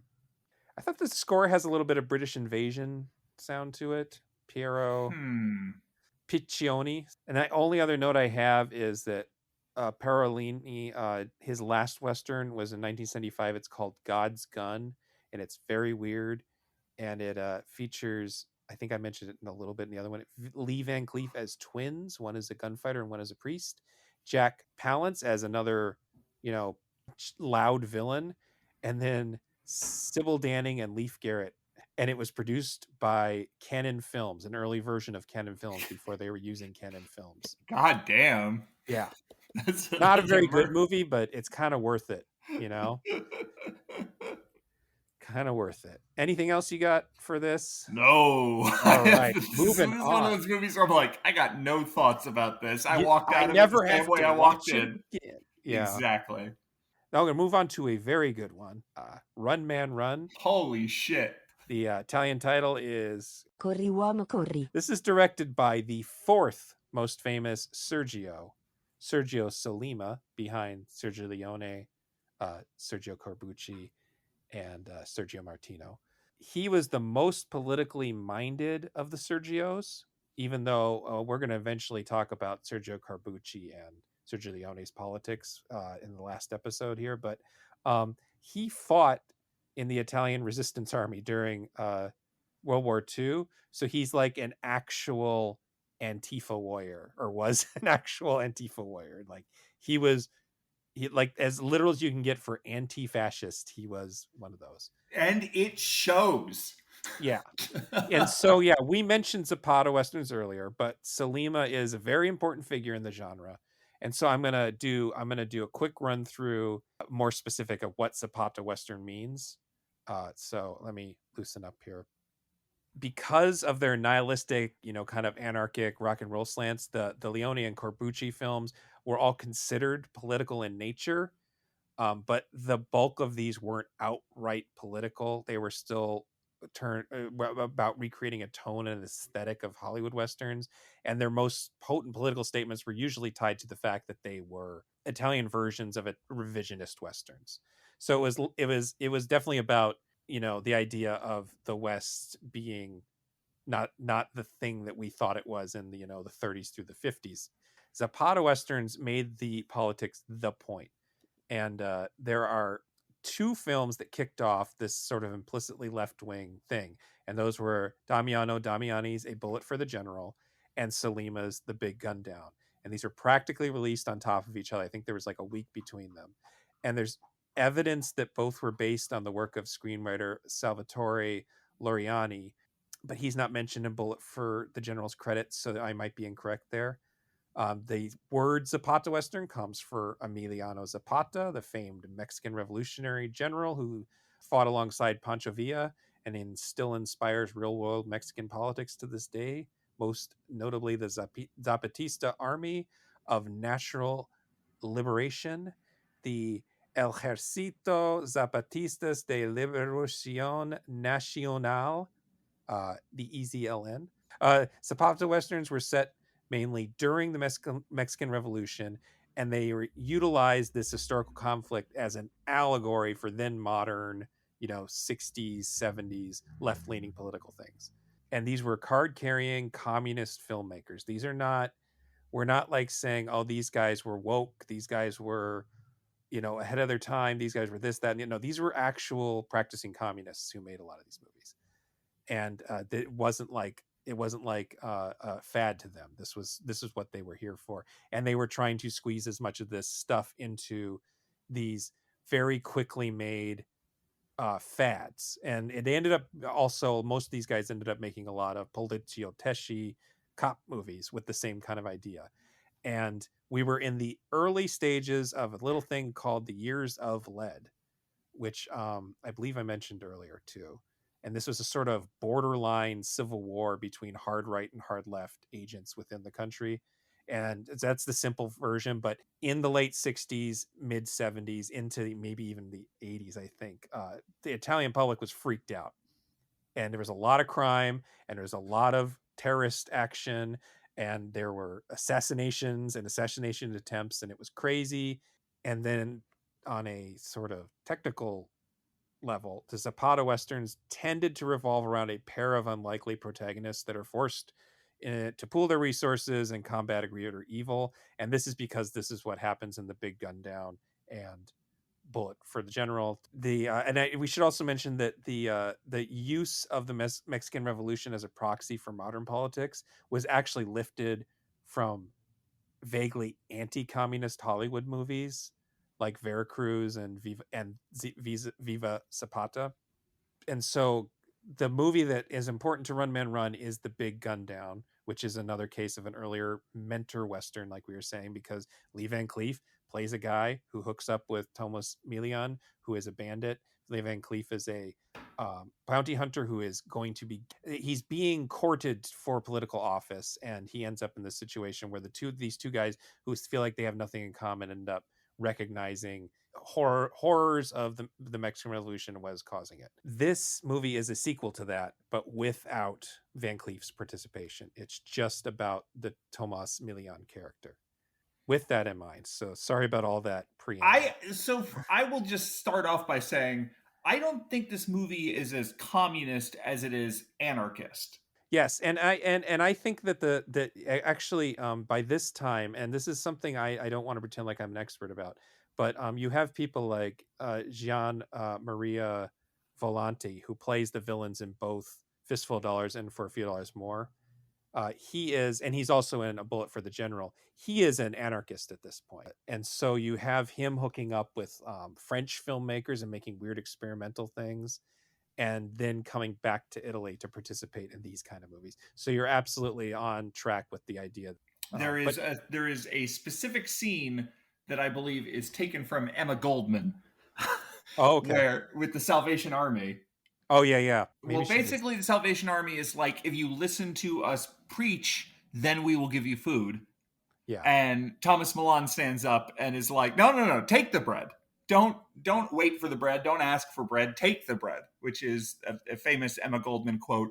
Ask for work. If they don't give you work, ask for bread. If they don't give you bread, take the bread. Yeah. And so like, I think there are things happening here, specifically the way that every single institution at play here is suspect and fallible. There are certain things about theft and the concept of what does and doesn't constitute theft, where like Thomas Milan steals money in the saloon to take a bet for this like gunfight that's happening in the saloon. And then when he wins the money, he puts the money that he stole, that was like sort of the basis of his bet, he puts that back. So it's like, yeah, he earned the money that he won, and he doesn't want to steal from someone else. And so there's just like a lot of things going on here. about like what you are entitled to and what you work for, and like what you trust and distrust and things like that, that make it, while being, I think, a very fun adventure movie about like this vagabond character, in the way that, like, again, the typical spaghetti western protagonist of this sort of like ineffable fucking Superman who is the best at shooting people in the head. Like the fact that he is like constantly getting into trouble and or getting like tied to a windmill or crazy shit like that, and just like barely scraping by. He is this like really lovable underdog, and he exists in almost entirely on the outskirts of society and has no interest in being a part of society in a way that makes him a really good anarchist hero. So we'll talk about Milian. He was up and coming at the time, and he would have, but he became maybe the biggest star of all these stars. Like his output got to the point where it was gross. Like he just started playing these awful cop comedies that were sort of based on Serpico, but became just the dumber and dumber things. He was putting out like several a year. It was really sad, but he was pretty new to the scene. He's from Cuba. He was trained in America. He was in the what do you call it? Actors studio trained, and he was in a movie called The Bounty Killer, which is a very generic name. It's Eugenio Martino, and it's really underrated and very good if you can find that one. The idea behind this character of Cochillo, he sort of based it, he said, on Toshihiro Mifune in Seven Samurai, the sort of enthusiastic bumpkin, and you know, who is also sort of a accidental revolutionary character because of who he is as a peasant and what he says to the samurai about their standing. So you can see that. It sort of led to a character trope of a fool or a peon that becomes more of a comedy thing. It still exists in other Zapata westerns, and he played it. I mean, he's sort of that character in Face to Face, which I think I want to talk about a little bit later in this particular conversation. Face to Face and Tepepa, which I mentioned earlier.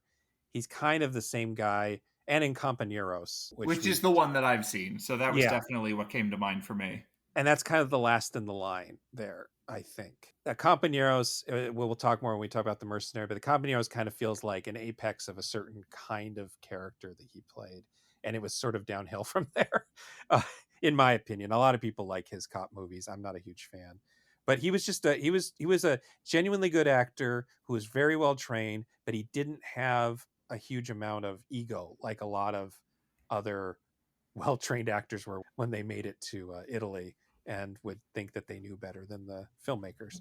And I think that this movie, you would have not seen The Big Gun Down, correct? You did That's not. right. Okay, so I think most people our age, or you know, we're a little, you know, around our age, actually did see this movie first because it was part of a Anchor Bay spaghetti western collection with Texas Adios, Caballeros for the Apocalypse. It wasn't until much later, I don't know what The Big Gun Down has, some sort of complex rights issue, but it wasn't available until Blu-ray from Grindhouse, which was much later. So this is actually the movie most people are familiar with, and I don't think you need to know it's a sequel.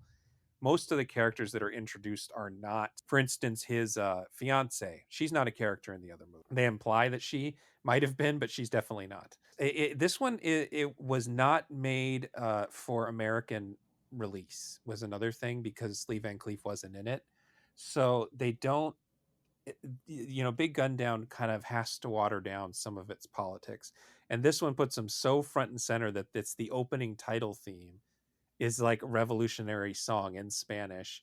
And there's this like the titles play over this really striking piece of artwork of like the revolution. And they keep flashing this this piece of a newspaper that is actually sort of a MacGuffin. It's like a treasure map. That's like the basic story, is that everybody's trying to find this treasure, and everybody has a different, like, you know, some people want to use it for the revolution, some people want to use it for themselves, some people want to use it to keep their power over the revolution. But it doesn't really, it's a MacGuffin. It doesn't really matter.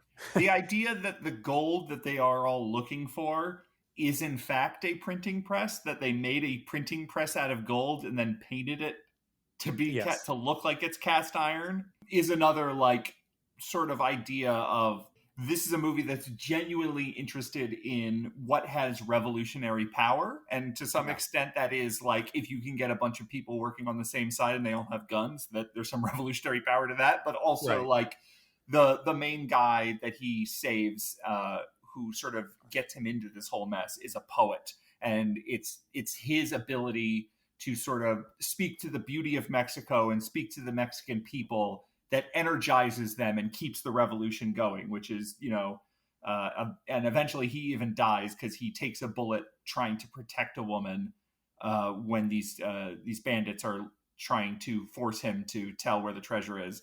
And like the idea of ideas are powerful does not really exist inside of a spaghetti Western very much. Yeah, I mean it's definitely part of some of the movies that followed, and of Bullet for the General is the more, because it has such a morally ambiguous ending. But the printing press thing is just this great metaphor. It just kicks you in the balls, like, do you get it, motherfucker? and they actually they have some great, very obvious metaphors in this one. Another one, there's two surprisingly strong female parts. There's the Salvation Army sergeant Penny Bannington, who you discussed before, and she's Linda Veris. She was a holdover before this. Between The Big Gun Down and Run Man Run, Sollima made Face to Face, and he saved a bunch of people from that movie. She hires him to go along with her, and he's just a bumpkin, so he goes along. And the funny thing is it's just an actress known for her sex appeal, and she sort of becomes the comic relief instead of the sex appeal. She represents, because once she finds out about the gold, she's like, oh, by the way, my dad's the mayor, and maybe you should give us the gold so that we can remain richer, and then you can come live with us. And like suddenly now sex is she's like, her ideals go out the window.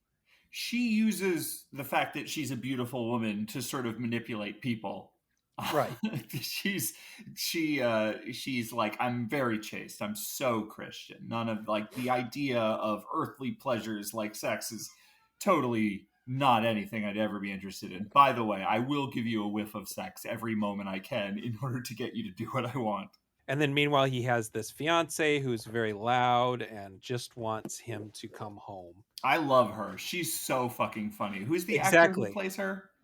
She's played by Chio Alonso, and she has a bit part in The Good, Bad, and the Ugly. I believe she is the wife of the guy that Angel Eyes kills at the beginning of the movie. You only see her for like a second, or like okay. But she's very funny, and she's kind of fulfilling a stereotype of this like nagging, like, why won't you marry me type. But she is more savvy than a lot of the characters, and there's this great part where she sort of sells him out, but it's because she misunderstands the situation. But she sells him out for $1,000 because that's enough to buy a house. She doesn't care about the rest of the gold. She just wants him to come home and them to buy a house. So his choice between this blonde Christian white woman who is already rich and just wants more riches and power, and this salt of the earth Mexican woman who loves him and just wants the bare essentials, is another very heavy-handed metaphor that comes in later as the movie goes on. And also, I want to say that there's a genuine cat fight between these two sexy women, but they don't lose any of their clothing, and the whole time Melion himself is almost naked because he keeps getting captured and tortured for information, and every time it happens he gets more of his clothing torn. This is kind of why when she sells him out to those two French mercenaries, you're like, okay, no, I get it though, because he is a fuck up. Like, she just knows, she's like, I'm in love with a fuck up, and sometimes you got to save a fuck up from themselves. Yeah. And it's like, yeah, the whole movie, it's like he is this like, he is just constantly right on the verge of getting a bullet in the head. I do love what you mentioned, the bit where he has been tied to a windmill. It's incredible. Whipped as he goes around. It's so good. I think I'm going to go out on a limb here and say it's the best crucifixion in any of these movies we watched. And I think 100%. between the 15 movies, I think there's 8 crucifixions throughout. It might be more. I imported the Blu-ray just for this, and there's a conversation with Stephen Thrower, the critic, who is Lucio Fulci's biographer, basically. And so he talks about Milian as this like torture object in the movie Beatrice Cenci, where he's also nude and being tortured, and how he thinks that Milian loved the idea of being the sex symbol of the movie instead of the women who are in it. And it's kind of both cases that happens. And he's also tortured in a very Baroque way in Django Kill, where he's crucified and bitten by vampire bats. And so it's just like, I don't know, Milian, he's just an interesting dude. And he's got like this everything about him is just cool. It's too bad he got annoying later in his career, but and then they do something like it's a holdover from Big Gun Down, where he is a knife thrower instead of a gun shooter. So both movies end in a showdown where it's his throwing knife versus a shooting gun. And that's just a cool thing, and he's really proud of that. He talks about it in one of the interviews on the DVD. He's like really proud of the idea that his guy was the knife thrower guy. Again, it's like he's surviving on the outside of society. He's surviving using only his wits. He can't afford a gun. He's so poor, and he's so just on the verge of starvation all the time, and he's constantly just like hovering on the edge of everything.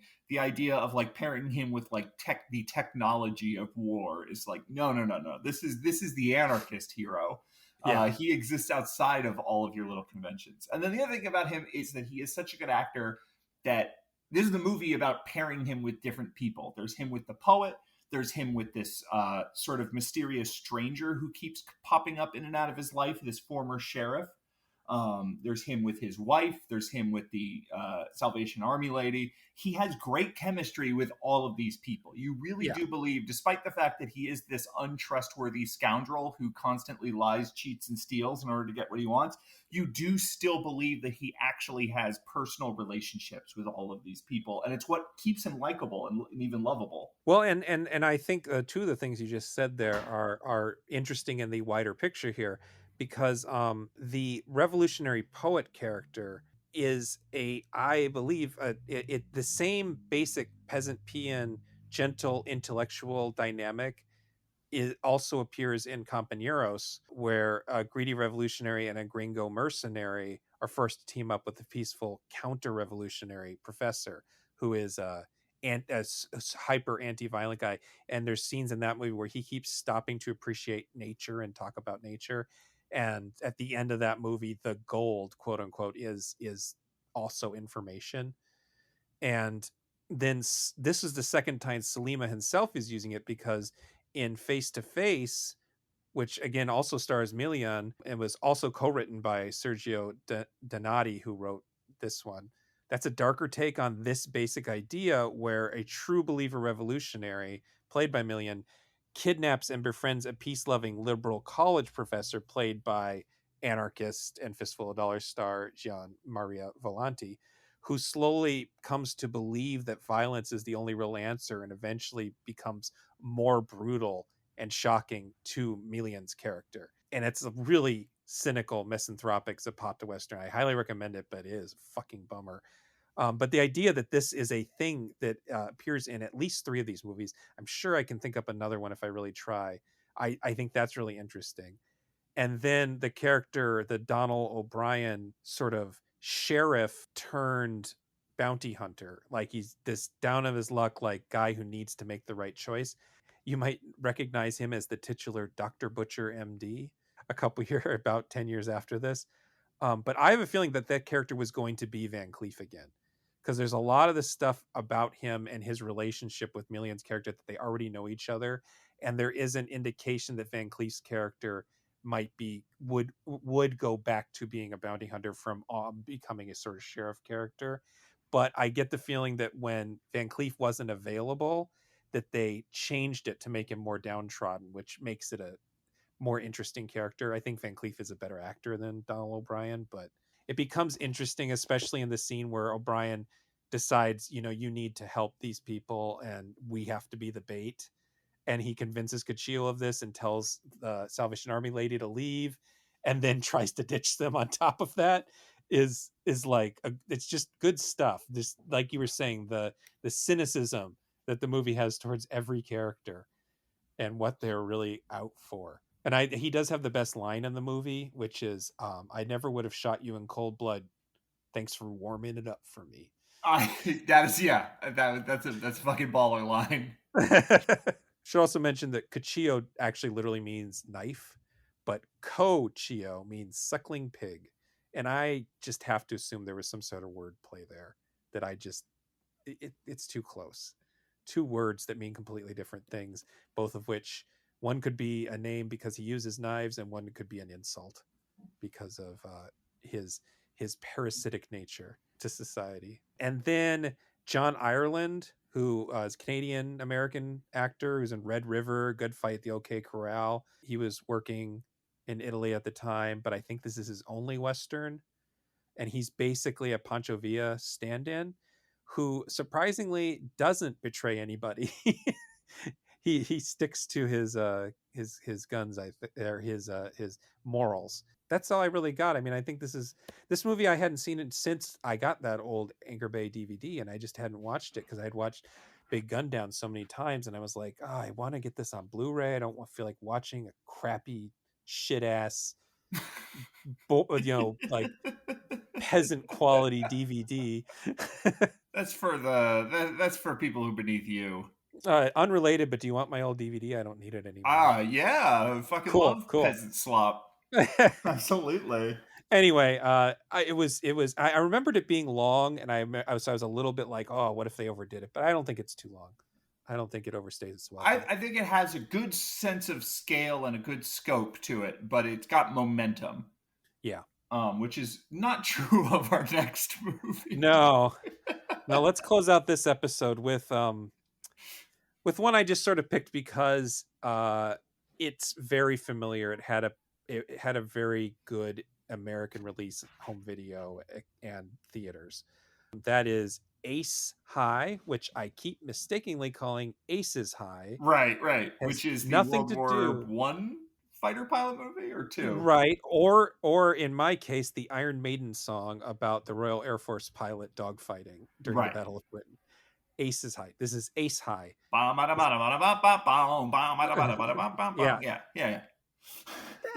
The sound of the arrow. Yeah, fuck yeah. Wish they had that at karaoke. They never have that one. This is directed by Giuseppe Colizzi, which is a great Italian name. Giuseppe Colizzi. The superior Italian title is I quattro dell'Ave Maria, which translates basically to the four gunmen for Ave Maria, which doesn't quite make sense, but has a better ring to it than Ace High. Yeah, that's kind of badass. And it's also known as The Revenge at El Paso. This is the second in a loose trilogy that began with God Forgives, I Don't the previous year, and the year after we had Boot Hill. They're all directed by Colizzi, and I have never seen Boot Hill. It's the most readily available, actually. It has some sort of copyright problem, so it's on every single one of those 20 Western classics kind of things that you find at the grocery store. But there's no real reason to worry about.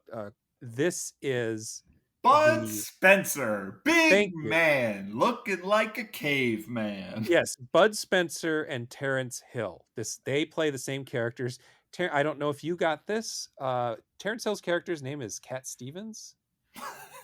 Did you? And they call him Cat, but I don't think they say his last name in this one. They wait a long time before that. These are two mysterious figures, basically. Right, which is ridiculous because they're the guys from the previous movie.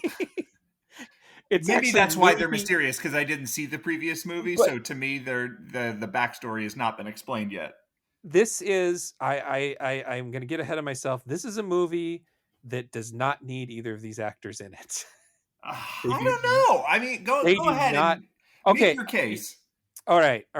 Okay, I'm going to go back to that. I got to get the little things out of the way first. Go ahead. The thing, the consensus here is that these movies are all kind of mediocre. Ace High is the best one, mostly because it features Eli Wallach. Good in this movie. He did not take as big advantage as Lee Van Cleef of his stardom post Good, Bad, and the Ugly. He was in Good, the Bad, and the Ugly, Ace High, Tassiari's Long Live Your Death, which is a sort of parody Zapata Western, similar to Companeros. And that one I think is kind of interesting because it features Franco Nero and his future sister-in-law, Lynn Redgrave. And then he was in Sergio Corbucci's The White, the Yellow, and the Black alongside Milian and Gemma. And that sounds cool, Gemma, Milian, and Wallach in a fucking Sergio Corbucci movie, but it is actually a dire comedy that spoofs Red Sun, which is an already borderline racist movie. And Milian plays a really cringy yellow-faced character the whole time. But so those are the only 4 westerns he made. And I think that obviously Good, the Bad, the Ugly is the best of those and the most memorable of those. But I think this role maybe is a little bit more impressive range as far as acting, because I would agree.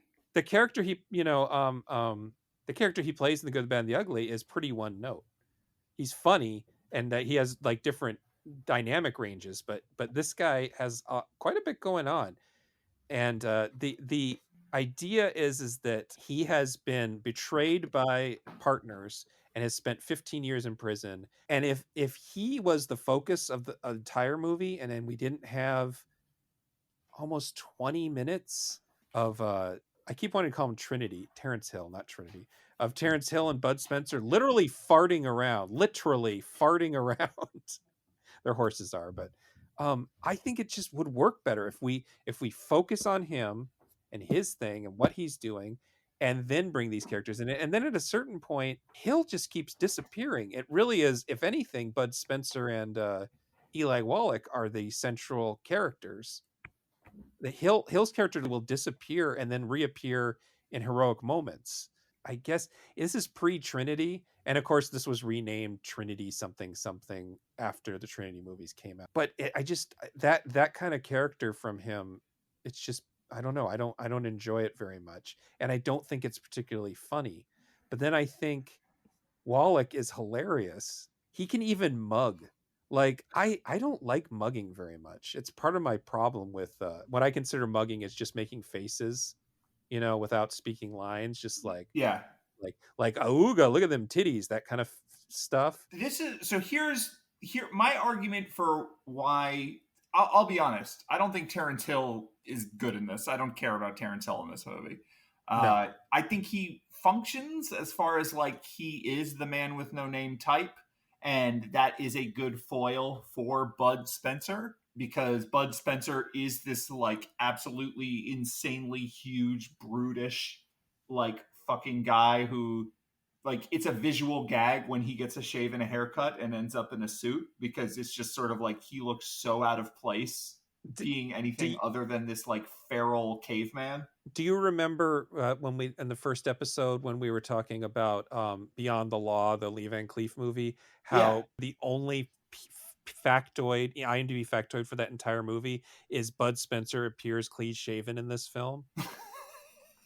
Only thing. Yeah. So now you get it. Now you've seen Bud Spencer at his best. Now you understand why that was such a big deal. So Terrence Hill, I don't mind in this movie, but he's just he's not much of a character. Bud Spencer, I love in this movie. I think he's funny.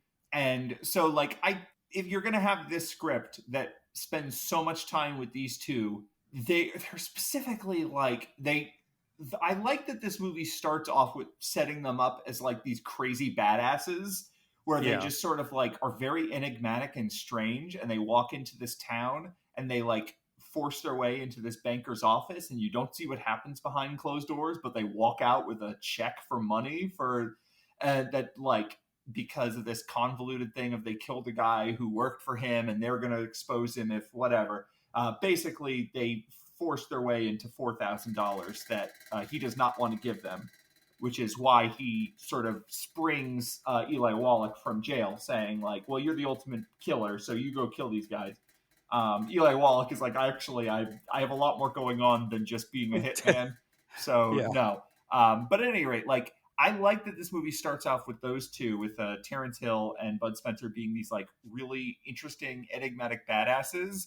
And then the rest of the movie is them like fucking falling for like what, like the rest of the movie is Eli Wallach is Roadrunner and they're Wile E. Coyote, and they just like keep falling for dumb Like, they should not fall for this. They should not trust this guy, but he keeps Yeah. convincing them to trust him. And Yeah. because I just find Bud Spencer so cute, like, it could just be like I'm attracted to Bud Spencer for all, you know what I mean? Like, I just think he's hot and cute, and I just want to cuddle this man. But like, when Eli Wallach then shows up and is constantly double crossing them or triple crossing them or getting on their side or whatever, like, it's so delightful because Eli Wallach is so good that you're rooting for him, but also I think these two showing up as it's the thing from Predator where, like, the first part of Predator is establishing these American military guys as the ultimate badass, and then for the rest of the movie they're prey. It's like that, where it's like the beginning of this movie is like they wander into town and anyone who looks at them funny, they just start punching in the face, and they can beat up a whole town. And then the rest of the movie is them being like, "Oh, come back, Eli Wallach, you're being mean." So I do like them in that sense. But like Eli Wallach, I especially, you want to talk about like a character starts off as one thing and then slowly reveals layers. The fact that they keep falling for his dumb bullshit about like, okay, no, I know. But this time I actually do think we should work together, guys. Like, the fact that keeps happening to them, you kind of buy into it because he himself, like in the first scene, he is this just like silent, brooding man in these really interesting shadows that cross his face as he's in this prison. And you're like, oh my God, what's this guy's past? What has he done? What dark things are going on in his mind? And then when he breaks out of prison, we have this like long sequence of him like trying to figure out like, which boots do I wear? Is this guy's boot? I gotta get some new duds here. These two guys who killed this sheriff who was locking me up, and I killed them, and now, all right, well, I'm free. What does that mean? And it's just sort of like oh, okay, that's this guy. And then the very next scene with him is with the banker, where he gets this like insanely awesome monologue detailing like all the ways this banker fucked him over. And it's like the entire scene is he knows he's going to kill this banker, but he wants to draw it out as long as humanly possible because he wants to, relish the revenge of it. And like you get that angle of him where it's like a little bit sadistic, but it's still very charming and very funny and very disarming because he is still Eli Wallach. He is still the guy from The Good, the Bad, and the Ugly who just kind of looks like this weird slob and has this very expressive animated face. Like, for a long time, I was watching Ace High and I was like, yeah, this movie fucking rules. And then the problem is there's no plot. Yeah. I mean, it's really kind of surprising that there's no plot because it seems like things keep happening, so there should be plot. It's I think comparable to Skyfall's Stars. Yes, it is. It's very episodic. And I think the episodic nature works better in the other film's case. This is a better looking movie. I think one of the major advantages here, not just having Wallach, but I assume, I can't find any information because it's one of those movies that people don't really care that much about. But I assume this had to it had some, it was distributed by Paramount, so it had to have some sort of Hollywood interest in it because it's got Wallach, but also Brock Peters, who's most well known for playing Tom Robinson in To Kill a Mockingbird, and he's in the Carmen and Porgy and Bess. He's I know him as playing two different characters in Star Trek original cast movies, and then he was Sisko's dad throughout Deep Space Nine. He's another one who you think, oh, this is a character from the previous film that they're re-meeting with, and no, he's just some guy that he and his wife are traveling circus types. It's not quite as unusual as a fucking tent with a mermaid in it, but you don't expect to see tightrope walking in the middle of this main street. And it is a little bit like, oh, okay, this movie's doing some weird shit. Yeah, so he's in it. He was also in, he had been at the time, he was in Major Dundee, the Peckinpah movie, and he was in, it was a multiple Carradines in the movie The McMasters. But I believe it was because he was on Rawhide and Gunsmoke that probably ended up getting him in here, because a lot of the Italian casting directors were pulling from American television because they knew that those guys were affordable.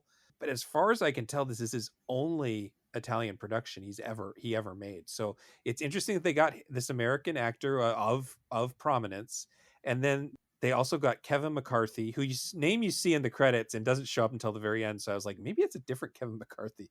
But he's, most people know as the main character from the original Invasion of the Body Snatchers, or the guy who cameos in every Joe Dante movie. He's the guy who's in multiple Westerns, so his is a little different. But he also didn't really make any movies in Italy. So the fact that they got those two guys plus Wallach, it's very clear that everybody, all major actors are all speaking English on set because the lip sync is correct, even if the dubbing voices are different. I don't think, Spencer's I don't remember what his real name is, but he's Italian. Him and Hill are both Italians, so they probably have thick accents. But that their effort was put in. I think the dialogue, even if the story and plot the script is bad on those levels, but I think the dialogue is better than you expect from most spaghetti westerns. It's a little crisper, it's a little more naturalistic, it's a little funnier. I think that those actors appearing in it and the fact that they put more effort into the dubbing makes me think that this was sort of aimed at American audiences, and that they were trying at least to make this series appeal to American audiences. This also has the length that I associate with a lot of American movies at this time, where it's like, this movie is important. Why? Because it's over 2 hours long. And apparently the version we watched, the American cut, is like 15 minutes shorter, and nobody has the original Italian cut available on video. And I don't think I would want to see another 15 minutes. Actually, that's one of my notes I have. Back to your note about his layers. There's this really surrealistic scene where him and Spencer have this heart-to-heart conversation in a room full of hanging baby bassinets. This is the shit I live for, man. This is like, again, not a great movie, Ace High, but this is why I still like have a fondness for this over some of the other stuff we've talked about, because you are constantly surprised by some of the choices. It's strange, and I don't even really understand what the context of this room is. If this is like this is what they do at these hotels. Well, we were talking about, I think it was the Bella Star story. We were talking about the idea of like a heist where there's a fight, but you have to keep quiet to not get caught. Yeah. I think like the idea is this is a very tense conversation, but they have to have this conversation in like hushed tones because they're surrounded by sleeping babies. And I just mean, what is the content? Why are there a bunch of sleeping babies in this room? Oh, it's a nurse. I don't know, man. But the best part is that it's a sort of Chekhov's gun moment, because we find out that Wallach, his superpower isn't shooting. Well, he can shoot well too, but it's that he can lull people to sleep by telling them stories. He almost escapes lulling everybody to sleep talking about his childhood. When he starts telling the story about his great grandfather, and slowly you realize that the story itself is not the point. The point is that it's putting all the guards to sleep. Yeah, it's very funny. The ending is really, this is a third movie where they design a heist around coming in through the roof. Yep. It's not a chimney this time, but the sort of end game, which has very little to do with the rest of the movie, and we're talking about the part where it all falls apart, because it feels like there's like 3 beats too many in establishing what this casino heist is going to be. It's like an Ocean's 11 thing, but without really thinking it through to that degree, where this place, the Kevin McCarthy's place, has been rigging the games this whole time. And when Wallach figures that out and they figure out how they're rigging it, they rig it in their favor. And the cool thing that happens is that Wallach purposefully keeps calling the same number on the roulette wheel to show everybody in the room that it's dirty, when the original plan was to just continue winning, and that they would be moving this magnet around the roulette wheel so that he would keep winning. He instead, because he wants revenge on Kevin McCarthy, makes it a big deal. So everybody's like, oh shit, this is rigged, isn't it? This has probably been rigged the whole time. Then it ends with a really cool final like showdown. Yeah. And they're going to give Wallach's character the chance to kill McCartney in a shootout. But he says, no, wait, this isn't right. I've imagined this moment for years, and it always has music. And so there's this very sad piano and violin player who are frighteningly playing a waltz and the music gets louder on Well, the what's soundtrack. great is it's not one of those scenes where it's like they're in a crowded casino and then the guns come out and then everybody goes running and then they're alone in the casino. Everybody who was in the casino is sort of just on the floor, face down. Right. Yeah. And then one of them gets sort of like picked back up to get on the piano and play this waltz. But the rest of them, like as they're doing this like standoff, they're like stepping over the bodies of all these bystanders who are like desperately trying not to get shot. It's really interesting. And then that adds to the whole dance aspect of it because they're having to step over people. So yeah, there's like a little extra dance movement to it. Yeah, it's a really good climax. It's basically like a bunch of stuff happening and then like a 35-minute long movie about a casino heist that's pretty good. Right. Kind of the way it feels. I don't love it, but it does have these really good scenes that kind of make it work. I'll confess, like I don't know a lot about Eli Wallach. Like I've seen this movie and I've seen obviously Good, Bad, and the Ugly. And I've seen The People Next Door, which was like an American new Hollywood movie about drug abuse and stuff like that. And like where he plays the dad, so that's more of a straight character. He's like the dad with these sort of hippie teenage kids.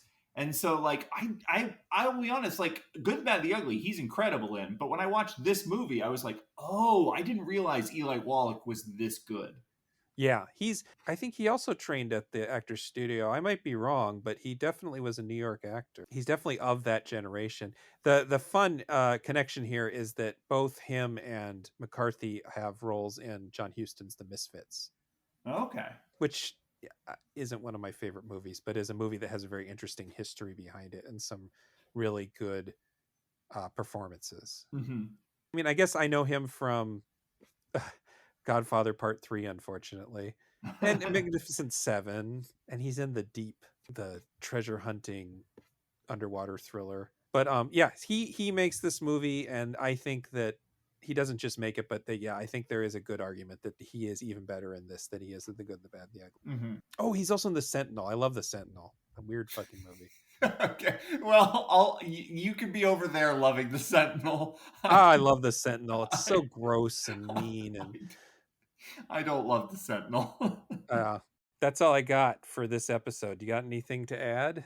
I'm still on this roller coaster with you that you're taking me on, and I'm really enjoying the variety. And I think this is a common thing. This is everything. This isn't even just movies. This is like all death metal sounds the same until you start listening to a lot of death metal, and then you're like, how did I ever think all death metal sounds the same? Right. And this is that for spaghetti westerns, where I'm like, all spaghetti westerns are more or less the same kind of movie with a few different elements. And now I'm watching all of these, and I'm like, man, they really go all over the place. Anything can be a western. Well, we'll have one more part. We pushed back the two, I think, best and most important films, another really good one, and then one that just sort of ended up there. So that one I don't know. We'll see what happens. Why haven't they talked about Once Upon a Time in the West yet? Stay tuned. We will. Stay tuned, motherfucker. We're going to have, if you want to watch ahead, Once Upon a Time in the West, The Great Silence, Kill Them and Come Back Alone, that's the mediocre one, and The Mercenary. And if you're at it, might as well watch Compañeros, because we're going to talk about it a lot when we talk about The Mercenary. True. Where can they find you, Patrick? Oh, man, you can find me on genregrinder.com. I have a column called Silver Screams where I write about the horror movies of 25 years ago. All this year, I'm going to be tackling the horror movies of the year 2000, everything from Leprechaun in the Hood to Ginger Snaps to Bloody Murder, The Convent. Scream 3 came out this year. Eventually I'll get onto that. It's really it's a great column if I'm allowed to say so, and I think you should read it. And he's looking like he's got more shit on the website than I do because I got sick again and I didn't do any reviews this last couple weeks. That's all right. It's a long time in the works. And then also I am the co-host of a podcast called 96 Greers, where we are watching every feature film with Judy Greer in the cast. Most recently, we watched Love and Other Drugs, which dares to ask the question, what if you had a romantic comedy between a sociopath and someone with a terminal illness? Oh, yeah. I mean, I do ask that question often. Okay. Now, third question. What if that movie also was about the dawn of Viagra? Oh yeah, no, that was yes. That's I Love already and Other had. Drugs. Yeah. It's a Makes shit. It's sense. a shit movie, but it's got a pretty good Judy Greer performance in it. So we talk Well, about that. We talk about all kinds of movies. It's a very good podcast. We watch a lot of bad movies, but it's not a bad movie podcast where we just sort of write our jokes and dunks. We take them seriously and look at the movies in the context in which they came out. So I'm proud of 96 Greers as well, and you should check that out. okay, and then you can reach me at the Genre Grinder website, at the Genre Grinder Facebook page, on Instagram as Genre Grinder Gabe, on Blue Sky as Gabe Powers, and then in parentheses I put Genre Grinder, on Letterboxd as Gabe Powers. And I forgot last week to thank the Patreon subscribers who are helping me pay for my out-of-pocket expenses to keep the podcast and website going. Thank you guys so much, except for Patrick, who Except for me. Don't you know, deserve it. at this point, he's basically paying the rent for the space for his column. That's is the right. way I see it. That's right. I'm four-walling the same streams. Yeah. But yeah, stay tuned for part 3 of this. And I think I might squeeze a different podcast in between here that's supposed to be recording at the beginning of March.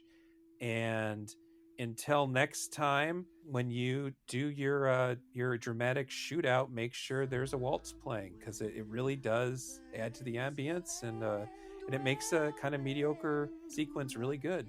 You want your last moments to be without music? You know, George Romero died listening to the soundtrack to The Quiet Man.